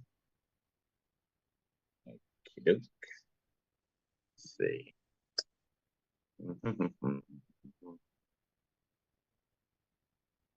All right. Asgardia Safety and Security Committee Report on Ario 8/0008, March the 4th, 2024. Currently, right now, Vice Chair Ada Tamaris is working on the possible infrastructure for Asgardia's chain of command for defensive operations, which would encompass recruitment, training, and assignment of security personnel, whether they are assigned to a physical security detail such as station policing or embassy duty, or drone operations for the protection of Asgardian assets in space and manned rescue missions in a space environment, such as if other astronauts got into a jam. Kenneth Fettel, he is researching what types of programming Asgardia will have to develop for drone operations. This will take some time and involves other committees and their corresponding ministries and may run into the next parliament for completion. Robert Thomas has provided insight to drone operations in a 3D environment, which I see as being incorporated into and expanded on for space-based drone operations in the future. And that is pretty much the safety and security report at this time. Oh, that was shorter than I expected. Thank you very much, Ricky. Useful. You don't get points for talking, you get points for results. So well done on that. Any questions or comments to Ricky on his report? Okay, lots going on there. Obviously, Ricky's busy with a piece of legislation as well, so there's plenty going on there. Thank you, Ricky. Keep up the good work, and we'll sort out the technical point you made about the legislation to me last night as well. You've got 20 minutes to vote. Let me carry on with the committees. I believe that Ross cannot make it today. Just summarizing for Ross has had various issues to deal with. Let me just say that Ross is working on the piece of legislation we discussed yesterday. It's a developmental piece. We had a development debate yesterday, so I'll work with him on this, and we'll make sure that it comes back for second reading in improved form based on the discussion we had yesterday. So I'm glad to say that we do have progress on that because of you. You were very helpful as a parliament. And once we get that legislation into better form, just slightly more focused and so forth, then I will be able to help her and make sure that we come back to the Parliament with a great piece of legislation. I'm going to try to do one more before we have our break. Let's see if we can get to it, which will be justice. I haven't checked to see if Peter's here, Peter or TJ. Peter has not been very well this weekend, I have to tell you. I'm just checking now. Can't see either of them, actually. Okay, well, they have been, Peter and TJ have been very busy with this piece of all the legislation. Peter is ill, he's not well, which is why he's not here. You've heard a lot from TJ about the work that she's been doing as well. They look after our legislation. They make sure that it's compatible with the Constitution, consistent with other legislation, and that it fulfills the legal directions that we have in place. They are a busy committee. I hope that we can get more people onto that committee as well, because I think that they're quite heavily loaded. They're very busy. So I hope that if we can get that legislation resolved, if we can get a process resolved to make sure that the legislation does not over stress our Justice Committee members, that would be really helpful. I'm very grateful to Peter as well. He happens to be Deputy Chair of Parliament also. And it's helpful to have the Chair of Justice Committee as the Deputy Chair of Parliament. It's not mandatory. It might be a good protocol for the future, but we don't need to discuss that further now.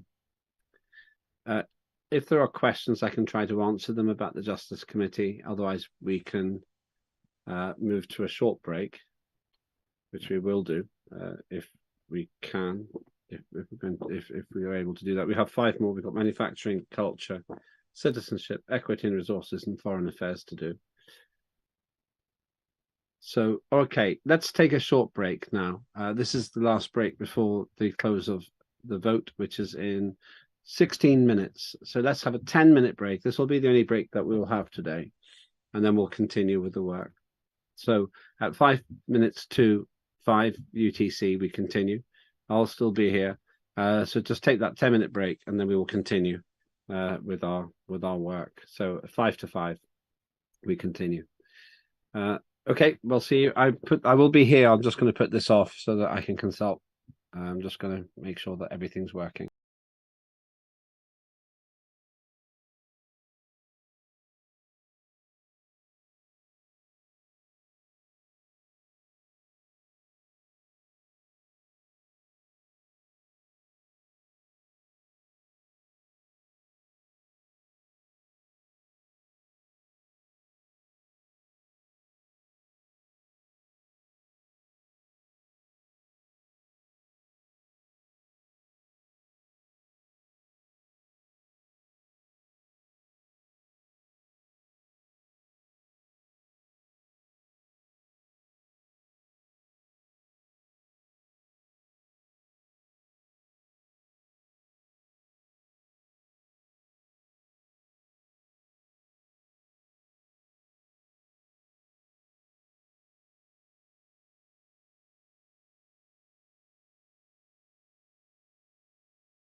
Next, we have manufacturing Benedetto. Benedetto, are you here? Just checking. Okay. He's not here. Okay. Well, okay. But I can take over for him. Yeah, okay. If you do the report, that's great. Thank you, Jason. You go ahead. Yeah. Yeah, I will. Give me a second.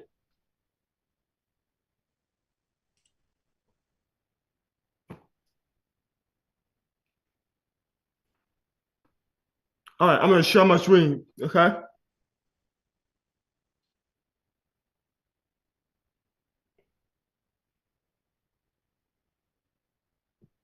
Okay. Hold on. Okay.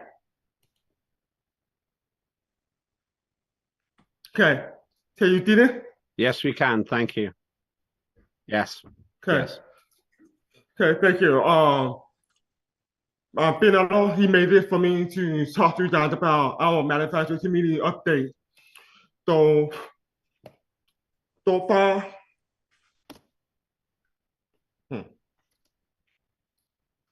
now we're gonna talk about the ABC institution, our community-based journal, and brainstorming that we've been doing for the past few months.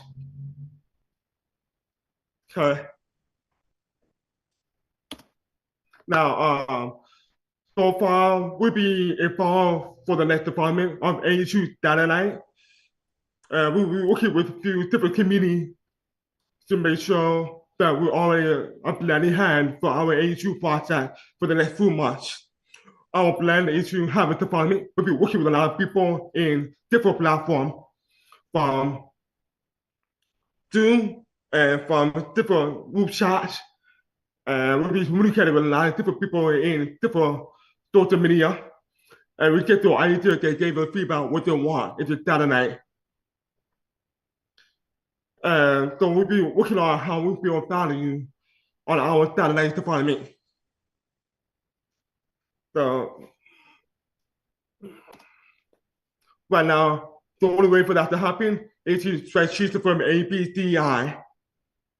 So we try to work on building institution for ABCI that can help us manage the process management that you know about.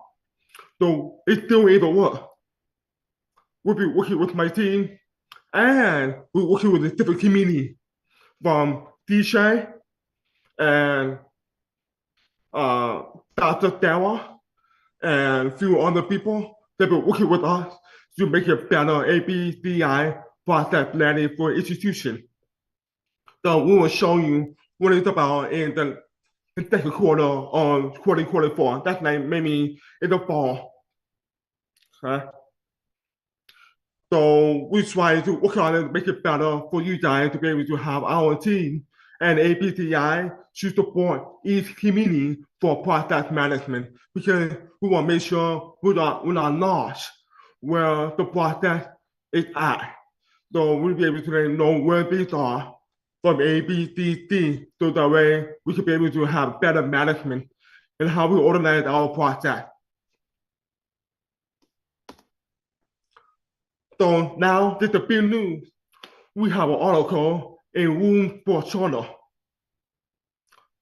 And we'll be working on it with our editor from the room.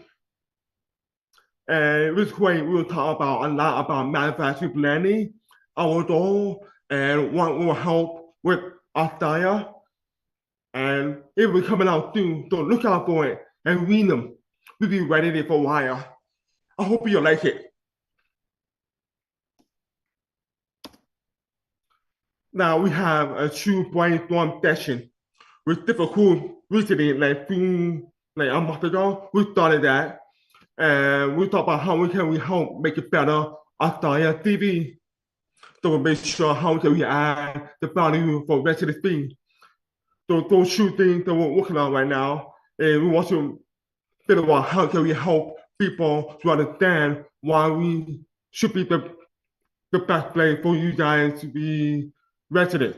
how can we help from Asgardia to become a resident, so they add the value of what we offer to the public. And so far, we have a lot of things going on behind our door. So we hope you guys come up and join us. So that way you'll be able to have your idea, come to our idea, we'll make it better. Hopefully we can make it to actionable process because we don't want to talk about it, we want to make it action. But yeah, it's taking a long time and we need more people. So anybody come up, we will walk you through it.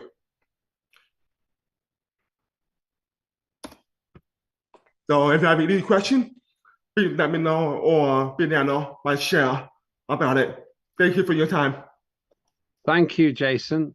Very nicely put together. Very good report. Any questions for Jason? Quite a lot going on there, I think. A lot going on. Okay. Ariadne.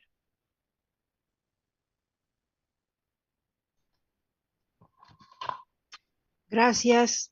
Tengo la impresión que el más Thank inclusivo. you. I have, I think that the more inclusive of the committees is the manufacturing.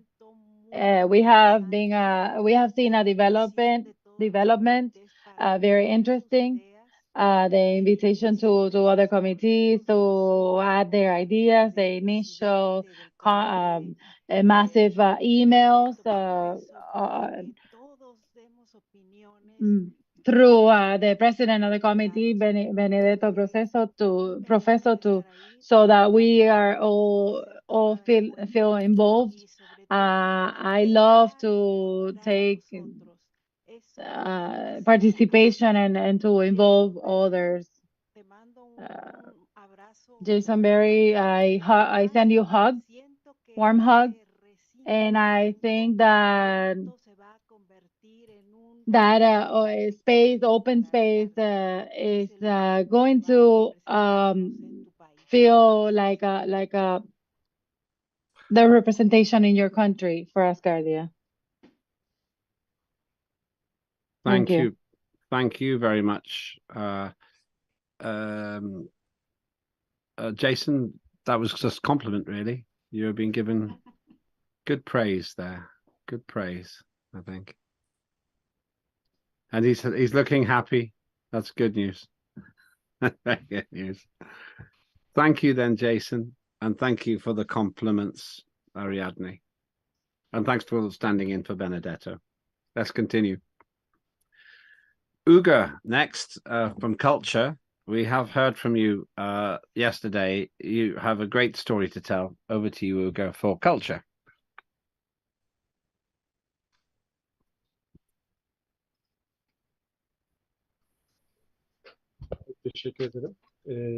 Thanks very much. First of all, I would like to make an introductory remark. Because of my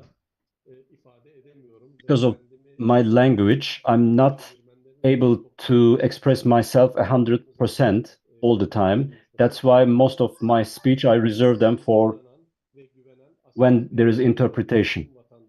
First of all the citizens of the Asgardian Space Nation.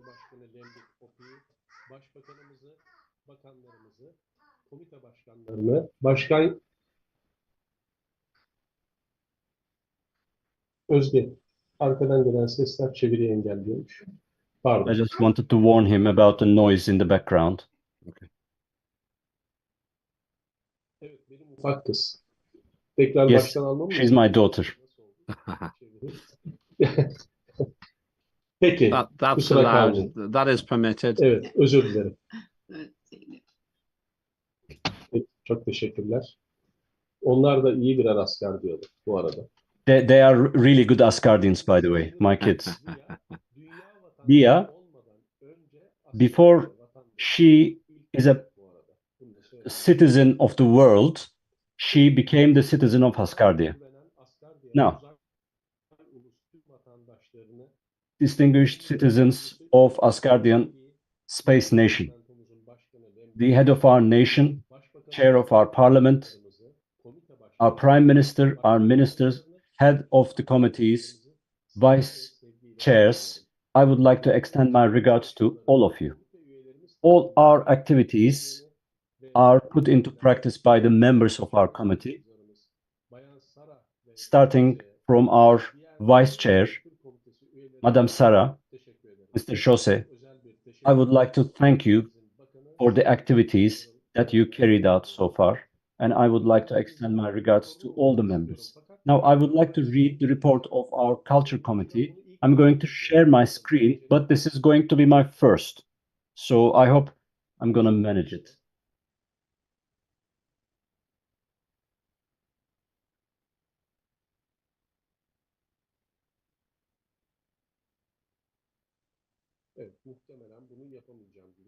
Probably I'm going to fail at my attempt. Now, Madam Sarah, could you just help me? I already sent the file to you. If you can check the chat box, if we can share this, please allow me, Mr. Chair, because Yeah. this way it will be much easier. Fine.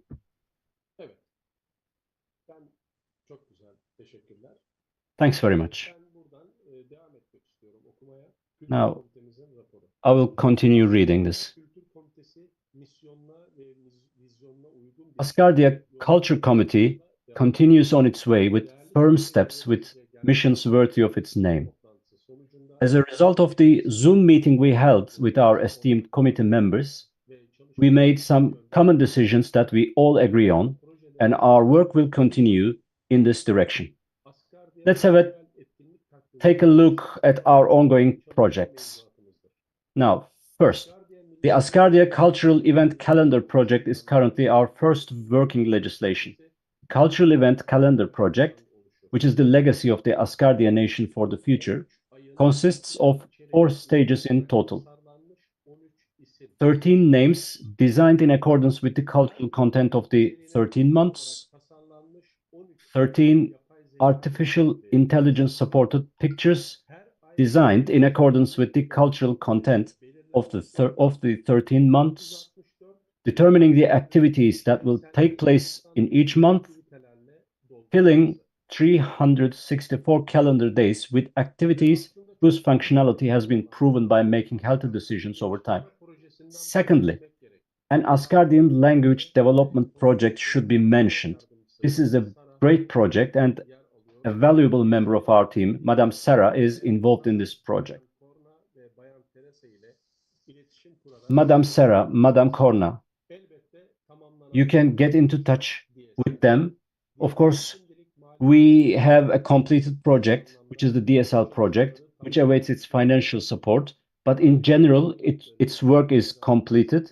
And I would like to make a contribution that I did today. Yesterday, after Madam Cheryl gave us the good news, I want to start a legal study about my figure writing. And finally, some of our important notes can be listed as follows. Mr. Jose was recently elected as the second vice chairman of the Culture Committee. Secondly, our committee meetings are held regularly on the last Monday of each month, and I would like to make a footnote here. I communicate with Ms.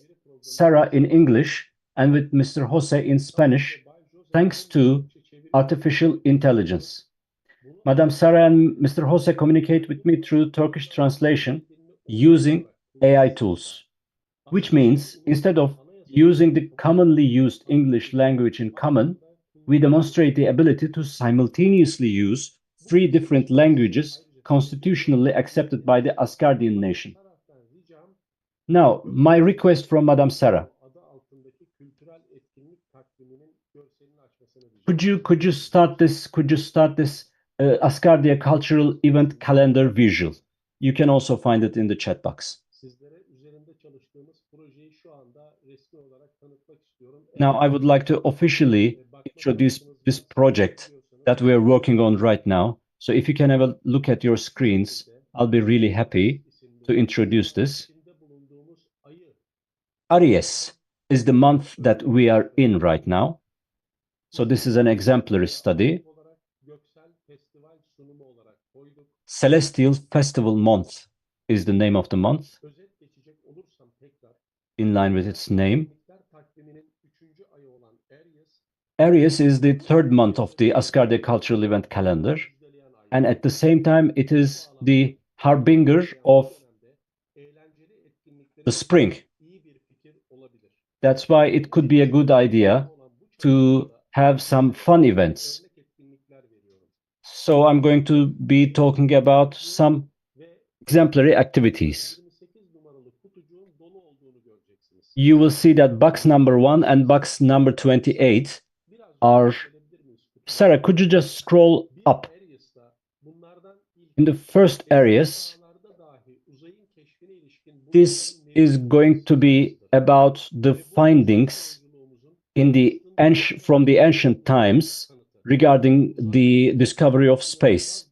This has been a very old idea, traveling through the space, an old idea of humanity. So we can celebrate this.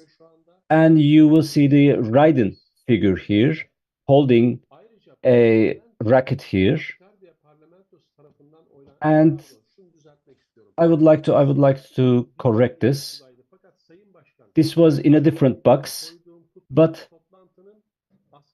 when I placed this, I just wanted to place it in the box number 14 just to mark today. That's why I wanted to place it here. And approved by the Parliament of Asgardia. Asgardia's space games could include some events that could be carried out in the first this month. The way we organize the Asgardia calendar events and the participation of our community should also be discussed. And now, Madam Sarah, could you just scroll down a bit? Great, great.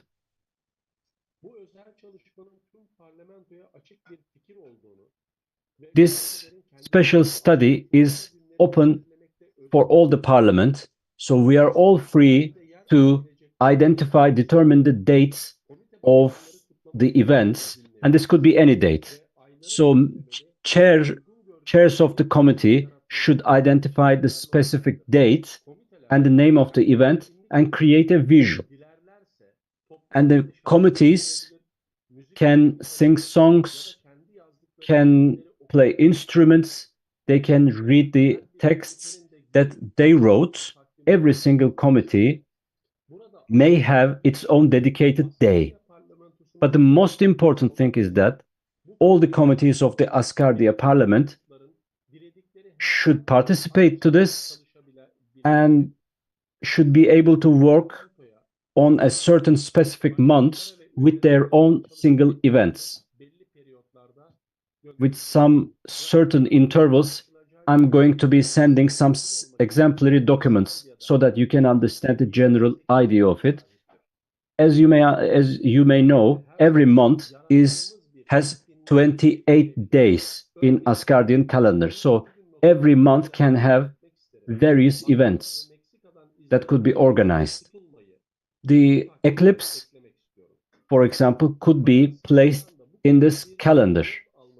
And Madam Sarah, could you just make a mental note so that we can check the exact date that corresponds to the date of the solar eclipse and we can make an event. The dates could change during the celebrations. There may be some delays or some early attempts, but we should organize such an event. But what is our plan to carry out such a busy activity? There will be 13 different studies throughout the 13 months. So we have 364 days in 13 months, which means that we are free to organize 364 different events. Those days will be about the significant moments of the history of Asgardia. This is clearly, it is clear that this is going to be a fun activity. And we will need a teamwork among all the members of the parliament to be successful in this effort. The working groups can work on one single month or multiple months. We are going to be discussing this in the parliament, and on the digital parliament meetings, we will be presenting our results. Sarah and Jose, Culture Committee Deputy Chairs, have full authority regarding the formation of working groups and what should be done. And there were regular teammates who have been regularly attending our meetings, and I would like to thank all of them for their support to this important project. Thanks very much, Sarah, for your help, and thanks very much, Mr. Chairperson, for giving me the floor. This is all I would like to say. Thank you very much indeed. Thank you for your great and encouraging, really great work. Any questions or comments to Ugo? Thumbs up from Evie. I got your message about timing, Evie. We'll talk about that separately. It's very impressive that you're here. Thank you. I know it's difficult for you. Evie, you do want to say something? Okay. Really quick. Our committee is amazing. The head of our committee is fantastic. And Kenneth Edelman has done an amazing job working on the calendar with us. So if you guys have any ideas and you can't reach either Jose or I, Kenneth is fantastic. He's taken just amazing ideas and is running with them. He's a very valuable member of our committee. I'm super excited to be working with him. So please feel free to contact him as well. Thank you very much, Evie. It's a great committee because it's going to the moon. Thanks to Cheryl and all the great work that's been done there. It's exciting. Real success story. Thank you so much. Really appreciate what you're doing. Okay, let's move on. Bridget, Ugo, sorry. Ugo.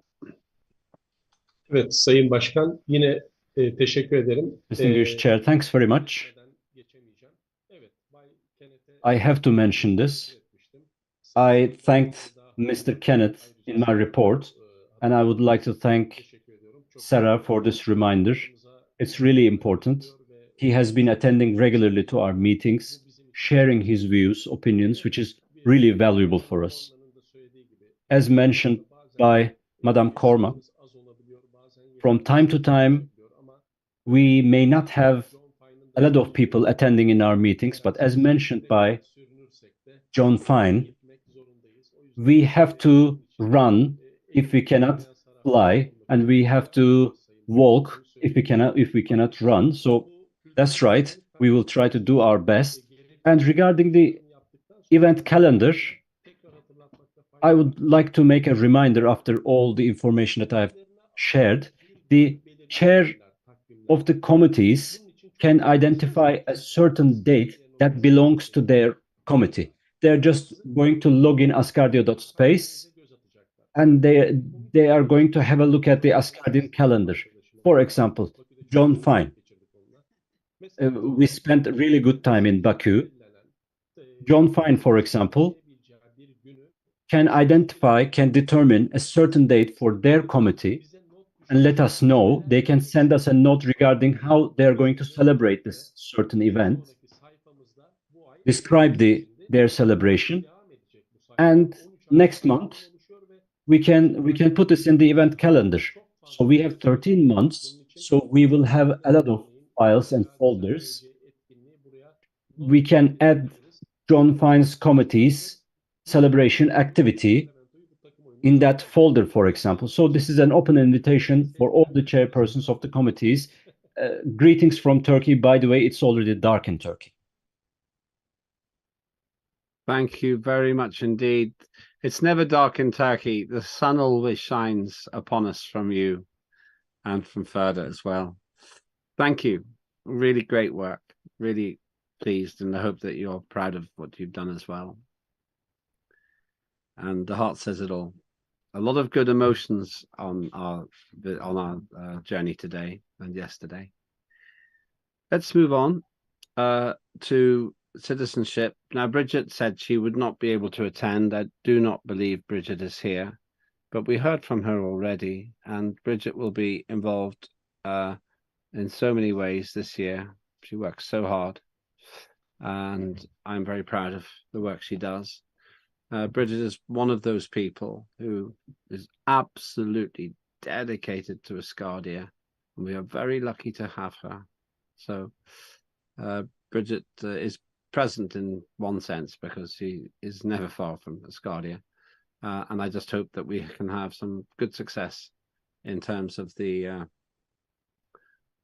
building of the citizenship numbers under her leadership.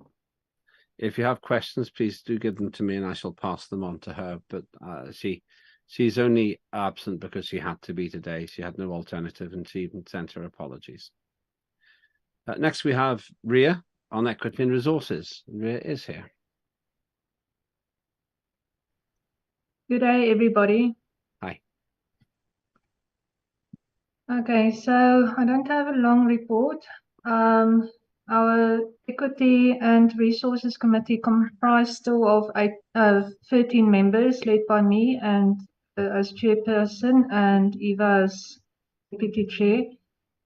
We had no formal meeting since the last reporting period. Our next meeting will be on the 16th of March.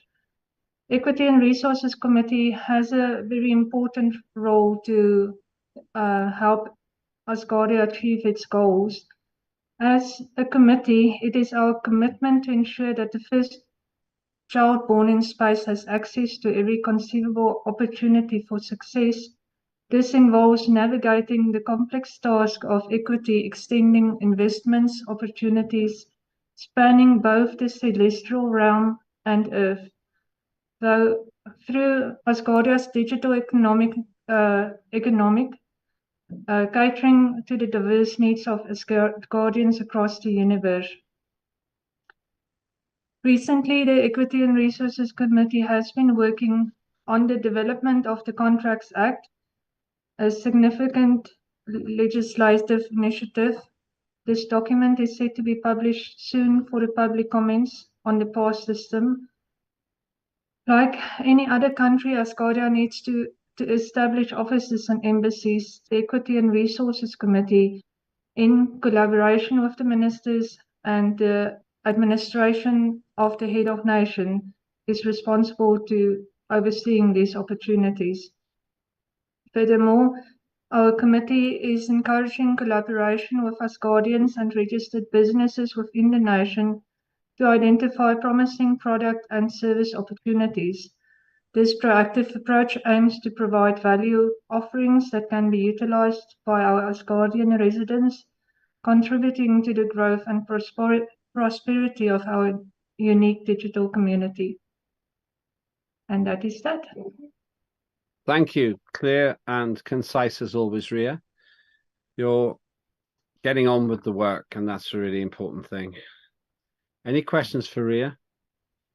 I'm very, very happy and eager, once we get the Finance Committee sorted out, to encourage dialogue between the Finance Committee. That's why I want to get the chair elected as soon as possible, and yourself, and perhaps Jennifer Gligerich as well, because she knows a lot about the virtual world. She showed it to us yesterday, Second Life, which looks really encouraging, actually, very positive.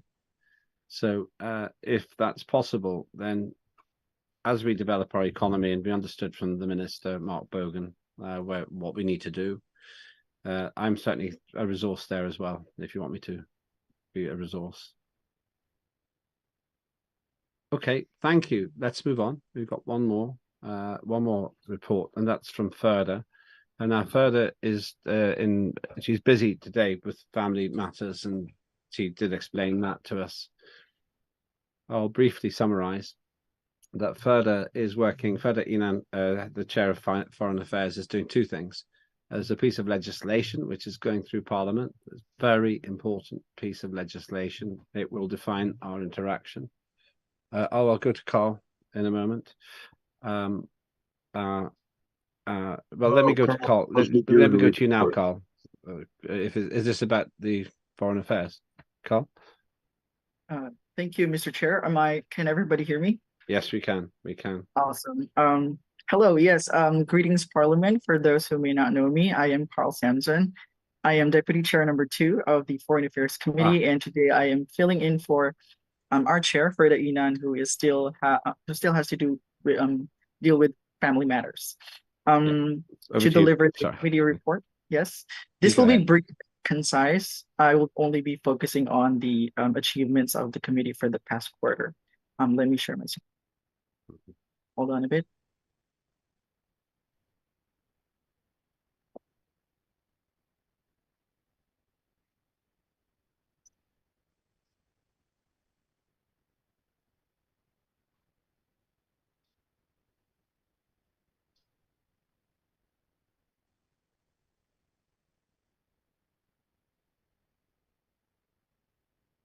Can everybody see the screen? Yes, we can. Awesome.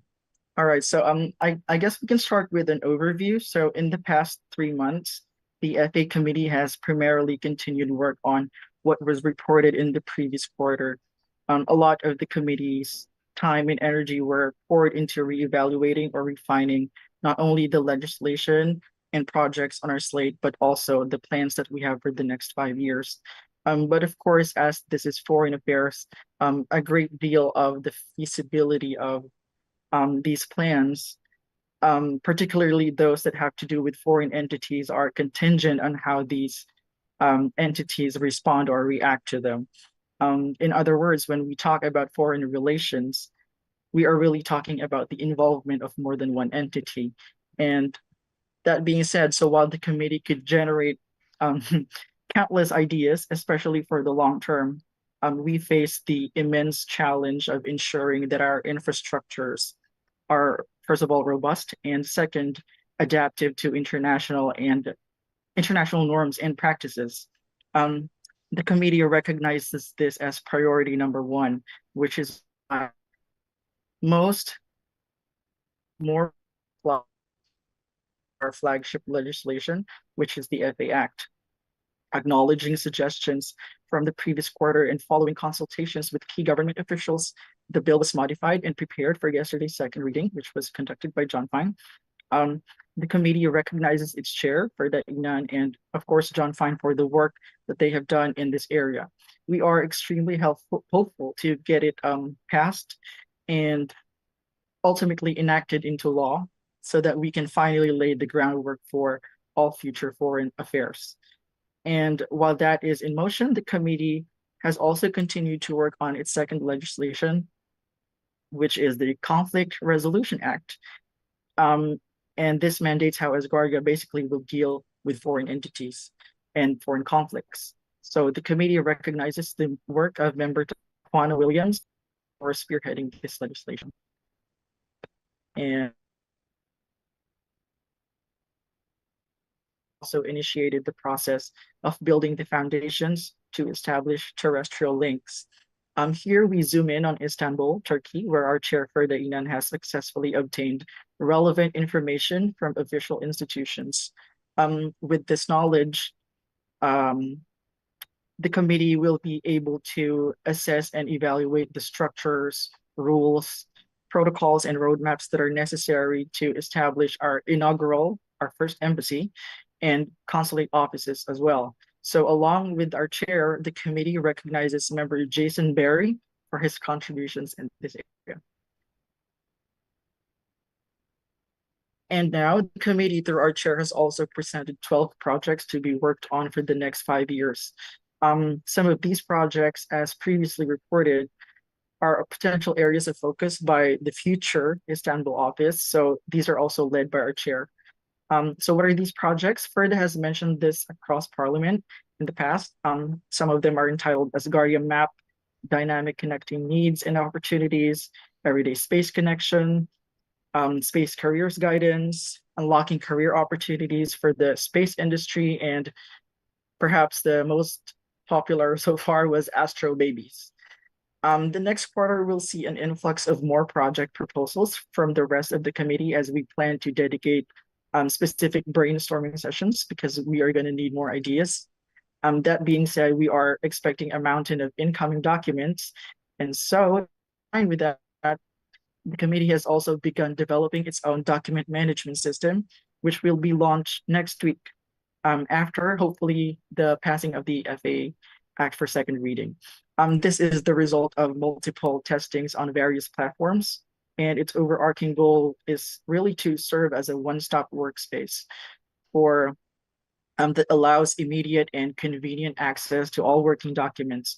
This way, no committee member is going to be lost in the mountain of files that are spread on emails, on Slack, and on any other platform that they use. And of course, the committee has also held regular meetings. Our meetings are held every month on the first Monday of every.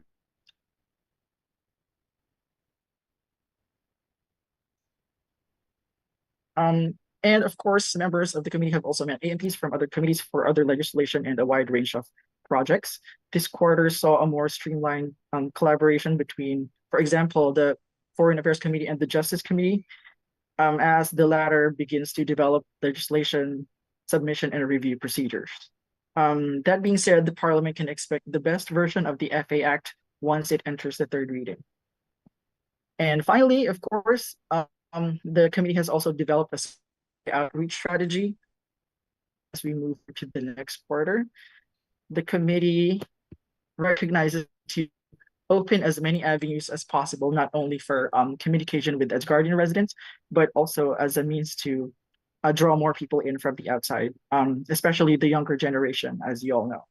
This strategy is still being developed, but we are looking at promotions and campaign verticals directed at Gen Z, and as well as general social media users who have expressed interest and or joined other nations that are not yet officially recognized by the United Nations. So I think you know some of those nations that I'm talking about.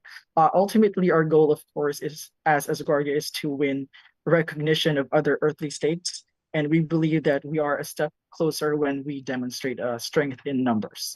So this concludes the quarterly report for the FA committee. This is Carl once again. For those holding their phones, feel free to scan the QR code to follow us on Instagram. Our X is also launching next week, along with the, as I mentioned earlier, the document management system. So be on the lookout for that. Thank you very much. Thank you for that good report. I'm glad that I stopped and gave you the chance to speak. The Foreign Affairs Committee is becoming really important. Any questions to Carl?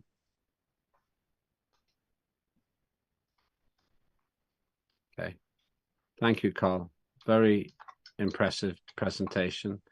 What the Foreign Affairs Act does is define how we're going to interact with other nations. That's basically a big, very big matter. And as soon as that is in place, we will be able to really get moving in terms of the process of getting recognized by other countries in the central position. It's really very, very important that we get that result. Oh, sorry, John. Go ahead, John. Yeah, so first I want to say, Carl, you did an outstanding job with the presentation. I really enjoyed that. Thank you very much. And I wanted to add, but maybe you could jot down a few notes that one of the questions I was asking about, like the articles in our FA Act, and how we need to correlate those to the other committees, like the accreditation one to the education, and there's other acts that'll need to be correlated. There'll even probably be a trade and commerce element in the act as well. And so that's something we need to address in the committee. So if you could jot that down, if I forget it, to mention it, I just wanted to add that. For sure, John. Thank you. Yeah, Carl, yeah, go ahead. Sorry, Carl, please respond. Yeah. Yes, I was just going to say that, yes, I'm definitely noting them down. Thank you, John.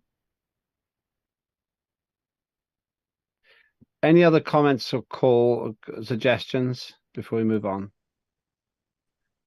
Okay, thanks very much indeed, everybody. Just bear with me for one moment.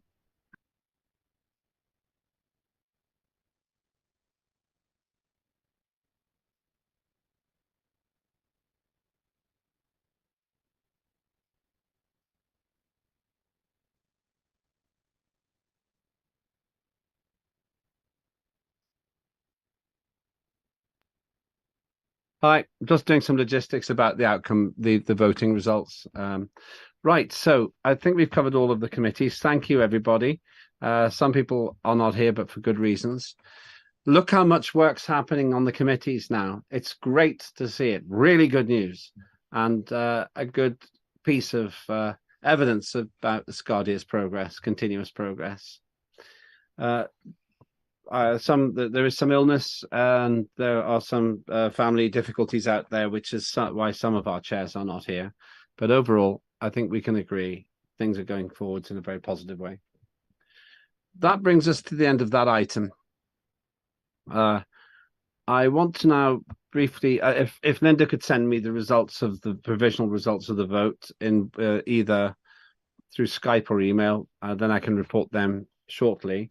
I expect we have about another 25 minutes or so. I think we will probably finish at about 10 past about 18:10 UTC. That's my guess. What we have to cover now, we've covered the implementation of parliamentary committees.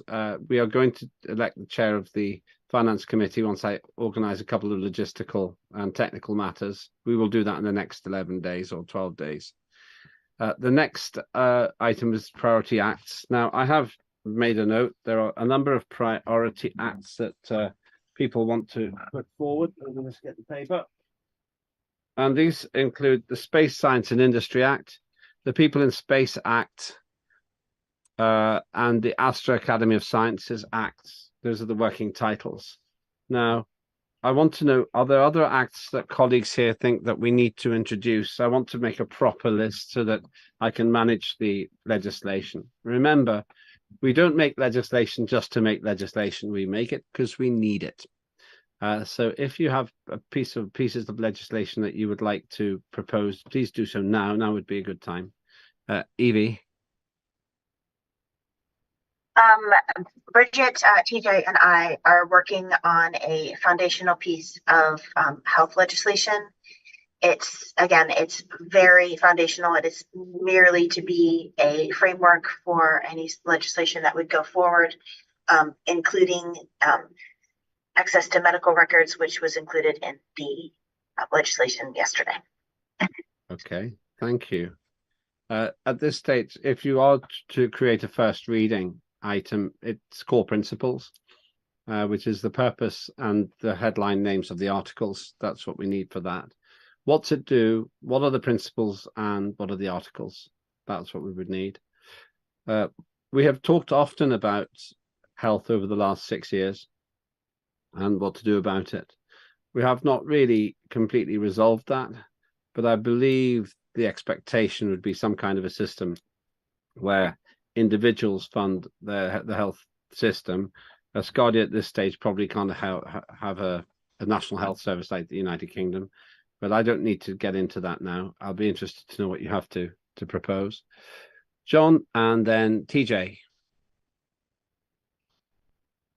Yes. Well, I wanted to mention, yesterday, Minister Vendale mentioned the Decimal Act, I think it was.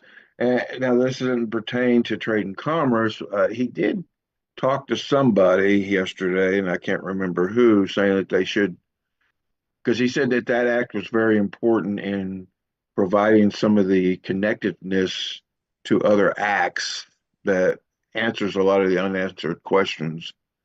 So he's brought this argument up several times. I wish he was here to talk about it, but because I really have no idea what it's about. But I just thought I'd mention that would probably be something we need to get on the agenda. What did he call it again? Remind me what he called it. The Decimal Act. Domicile, yeah. Domicile, I know what you mean, yes. Domicile Act, yeah. Okay. Maybe Rhea can know something about it. I don't know. Well, But I made a note. it sounded important because he's mentioned it more than once in several of our meetings. And yesterday he made a very good argument about it.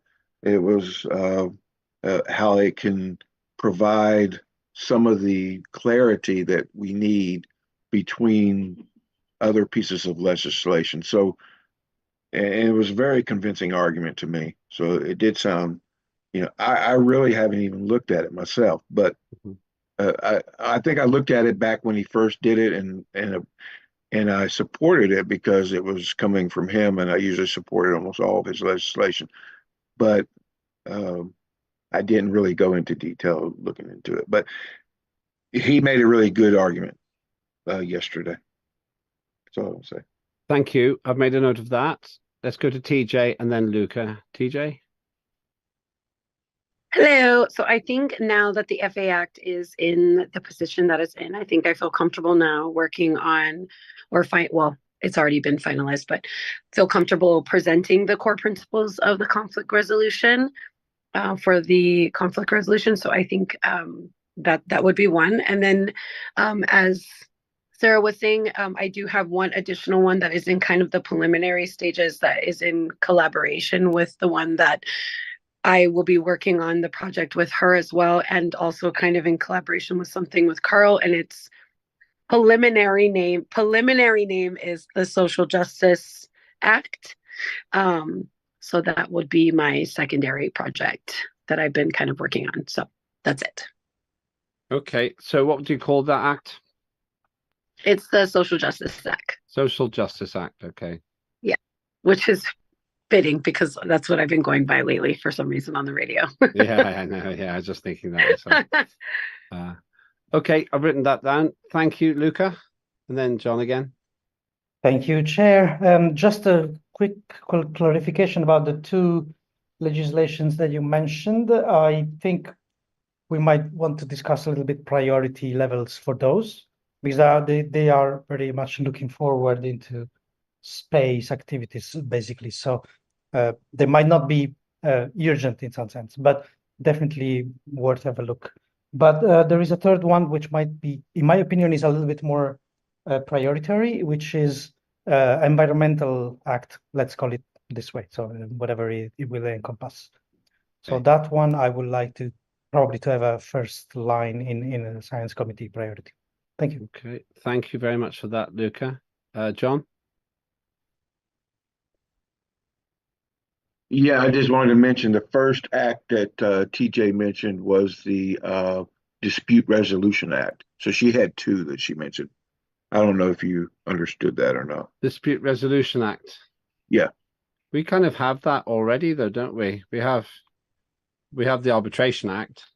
Right. Mine is not the dispute resolution, John. Let me clarify. Mine is not the dispute resolution. Mine is the conflict resolution. Mine is like a subsidiary underneath the dispute resolution, but because the dispute resolution is already an active piece of legislation, this is kind of a branch off of this that will branch off of the FA Act as well. Okay, I apologize. Conflict resolution. Yes. Yeah. I think he only understood you saying one, and I heard you say two. All right. Yes. Okay. Thank you. Anybody else?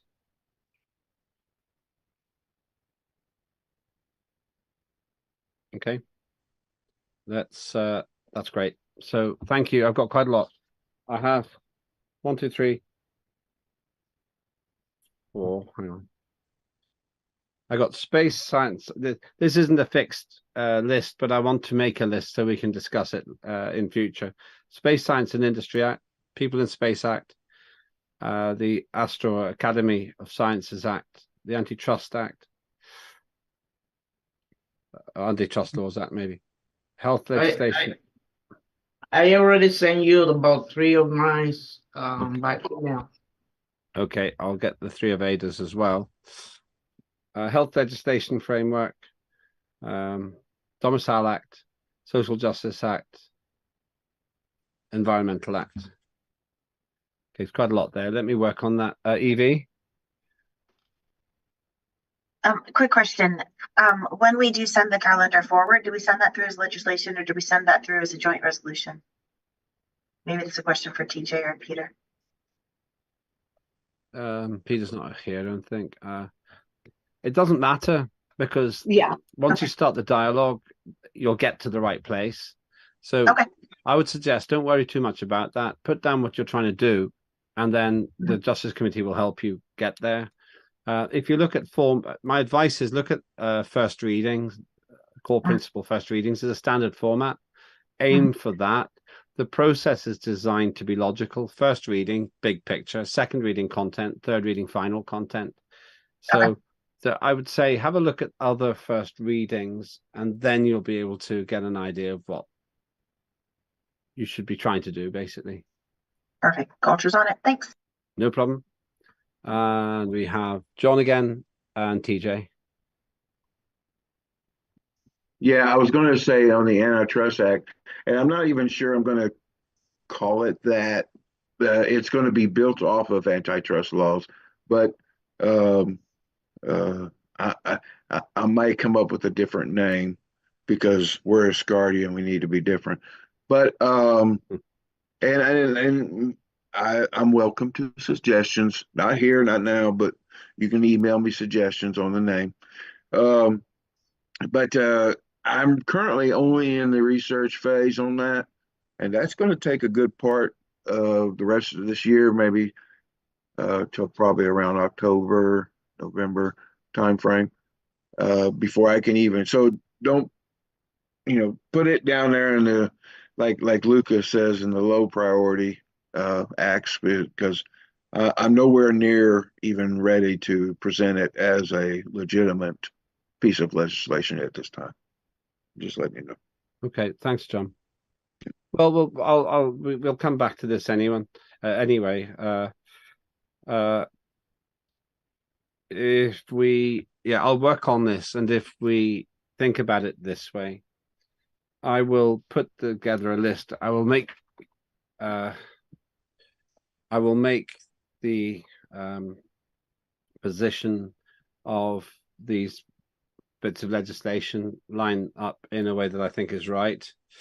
And then we will discuss this as well once I get it back. All right, that's good. Anybody else want to make any points here? Yeah, just really quick on for Sarah and just for anybody in general. There are formats that need to be followed as far as templates for documents and then for the flow of documents. So for your core principles, for your formulary documents, for your first, second, third readings. So those formats, if you don't have a copy of those templates, the Justice Committee does have those. Carl has them. I have them. Joshua should have access to them. Anyone does. So if you need them, let us know and we will make sure that you get a copy of them just to make sure that everyone is submitting them in the correct format. And then the flow of documents as well, just because we want to make sure that everybody is submitting them in the correct process because we know we've had some flukes just in this past reading where proper position of readings were a little bit out of position, but we are on the right track now. So if you guys have any questions, just let us know and we'll make sure you get there. Peter is ill at the moment. Excuse my kids in the background. Peter is ill at the moment, but we are more than welcome to be able to address the questions, both myself and Joshua or any member of our team. So that's all I wanted to make sure. But please make sure that everyone is following proper format because I will make sure that I put you guys in the correct position if it's not in the correct position. Thank you, guys. Thank you very much. Okay, thank you. Anybody else on this before we go to the results of the voting? Okay, thank you. Right, let me have a look then. We're nearly at the finish now. Let me just look at what we've done. I've got a good list there. I've just been making the notes as well. So, looking at today, we did the announcements. We've gone through the work plans. We've discussed priority acts. That's been a very useful discussion. I will follow that up today. Then summing up of the results will come in a minute. After that, my closing remarks the national anthem, and then the sitting will close. Let me read you the results then. Now, what I was doing before, I was trying to figure out the actual number who are registered. There's a little bit of confusion on the number registered. I think it is just, I think it's, well, it doesn't matter. We need to check the number registered, but we are definitely quorate. Not everybody who attended voted. That's what has caused the confusion. If you are here, you should vote. But we need to sort out the number registered. I am putting the number registered at 101 in total. It might have been a maximum of 107, but that needs to be clarified. So I'm making that estimate now based on the number who actually physically attended. In terms of the formal vote on the agenda, it is a quorum, but for some reason, some colleagues did not vote even though they were here. That's what I have been looking at just now. So I believe that between 101 and 107 Asgardian members of parliament attended, and that needs to be verified. We cannot verify it now because we have to look at all the numbers of who were here.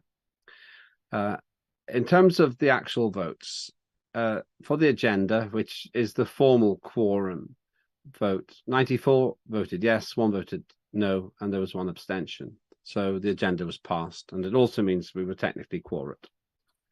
The reason I'm interested in the number registered is because, or number who attended, because I like to know how many of our colleagues were here. But technically, it doesn't make any difference because we have a quorum. For the Consumer Protection Act, yes 91, no 2, and abstain 1. So that goes on to the next stage. So well done, John. You get to the second reading with that. The Asgardia Information Safety and Security Cyber Act, second reading. Yes 90, no 3, and abstain 1. So that also passes to the third reading. The Foreign Affairs Act, yes 87, no 2, and abstain 3. So that passes to the next stage as well, to the third reading. It's a very important piece of legislation. And the Digital Properties Act, yes 90, no 2, and abstain 2. So that also now progresses to third reading. That will give us some space for more legislation to come in, as these will be finished next time, and we can start with new first reading legislation. So congratulations, everybody, for getting that legislation through. We are really very good at this. We are the best in the world at digital democracy, and the only fully functioning digital democracy on the planet. So to summarize, everybody got what they wanted. Congratulations on that. Very good news. We will sort out the registration number, sorry, the number who attended separately. But as I say, it's a technical point because we have a formal quorum from the formal vote. That leads to the final part of today, and Linda will prepare the national anthem. My closing remarks.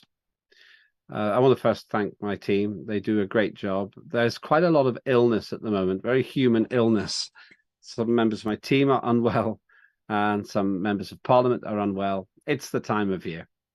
Well, I'm glad to say that the Asgardian nation itself is very healthy, which leads me to my second of 4 points. Look how much action's happening. We have Dallas, the Dallas eclipse operation, which is coming up in less than 4 weeks now. It's the 10th of March today, and I will be leaving to go to Dallas on April the 5th, and the eclipse is on the 8th of April. Lots of work to do there. I think we do need to keep a working group going. That's very exciting, and I hope that we can make a big impact on the number of residents we have and get national coverage and international coverage for our attendance there. Well done, team in America. You know who you are, and we will do all we can to promote that event. And just ask if I can help. I will happily do so. We had some fantastic results from Cheryl Gallagher and Jennifer Kligerich yesterday in particular, with news that Asgardia is going to the moon. and Uga's creation, Raiden, is going to the moon. We had a debate about physical versus digital. It doesn't matter. For something like this, when you go to the moon, you don't take physical copies because it's expensive. You go to the moon and then you print them there. So once we are there, we are there. And Asgardia will be represented on that celestial object. And that's great news. Jennifer also showed us Second Life, where we can have an embassy, and she has done so much work on that. So congratulations to those in government. It's really great to see that. I also had the good news from the British Interplanetary Society, and I interviewed Simon Feast, who is the Chief Executive Officer, this morning on Global Television, today's News Talk TNT, about collaboration, and he gave a very positive comment, which needs to be formalized. He needs to get approval from his board, but we are working on that too. So that's great news also. In the reports, you saw all the things that are happening, and I won't go through all of those, but what that means, colleagues, is that Asgardia's parliament is moving from framework to action, from ideas to results. And we will be launching more of Asgardia into space in this parliamentary term. I think this has been the most action-orientated sitting we have ever had. And I give credit to you because you make it possible. So thank you. Third of my 4 closing remarks.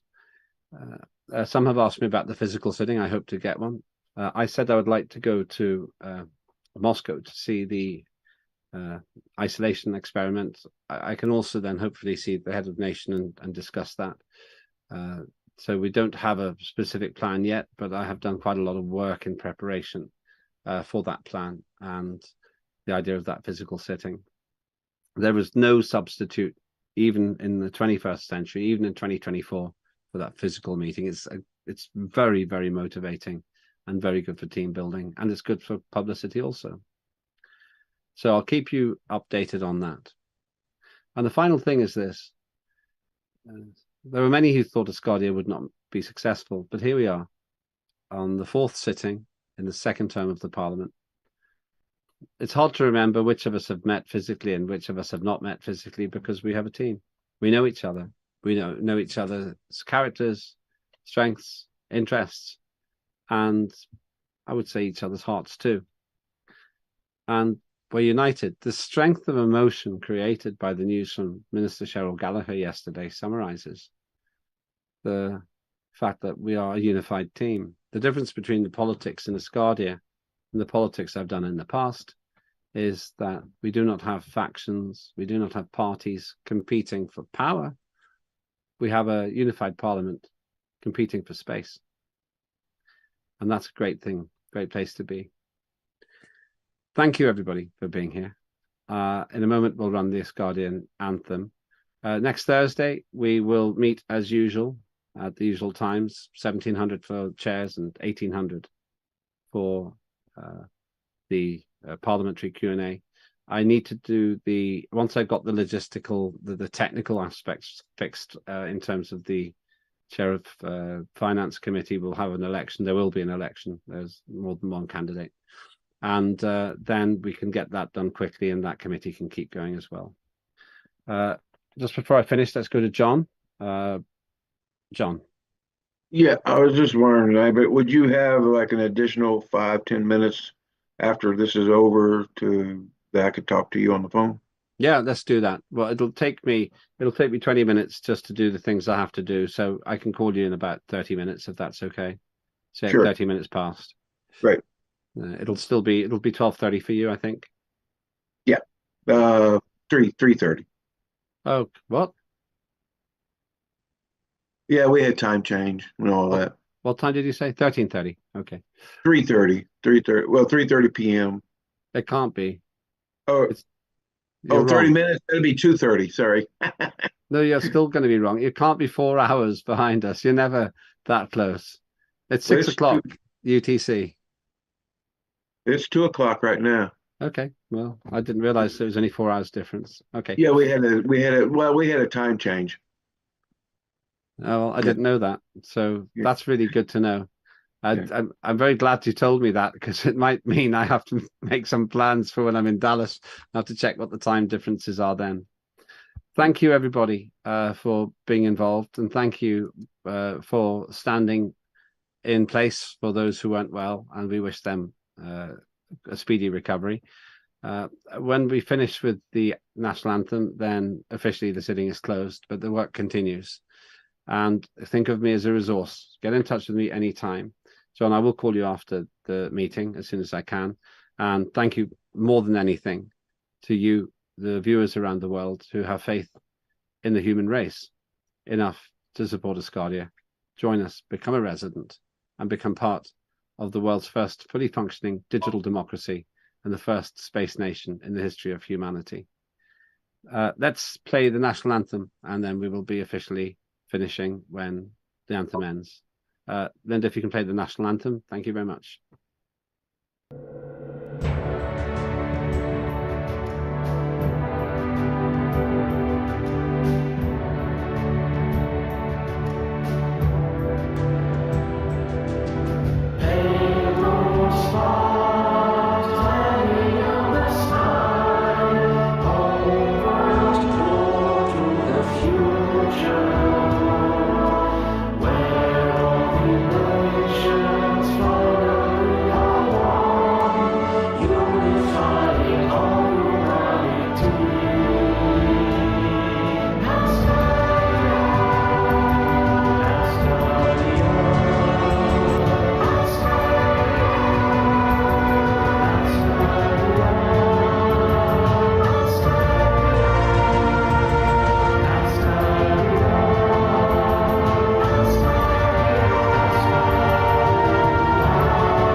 Thank you. And we finish by thanking our interpreters for saving us so much time and doing a great job. And of course, the man who made all this possible, the founder of Asgardia, Dr. Igor Ashabeli. And I declare the session closed. Thank you very much.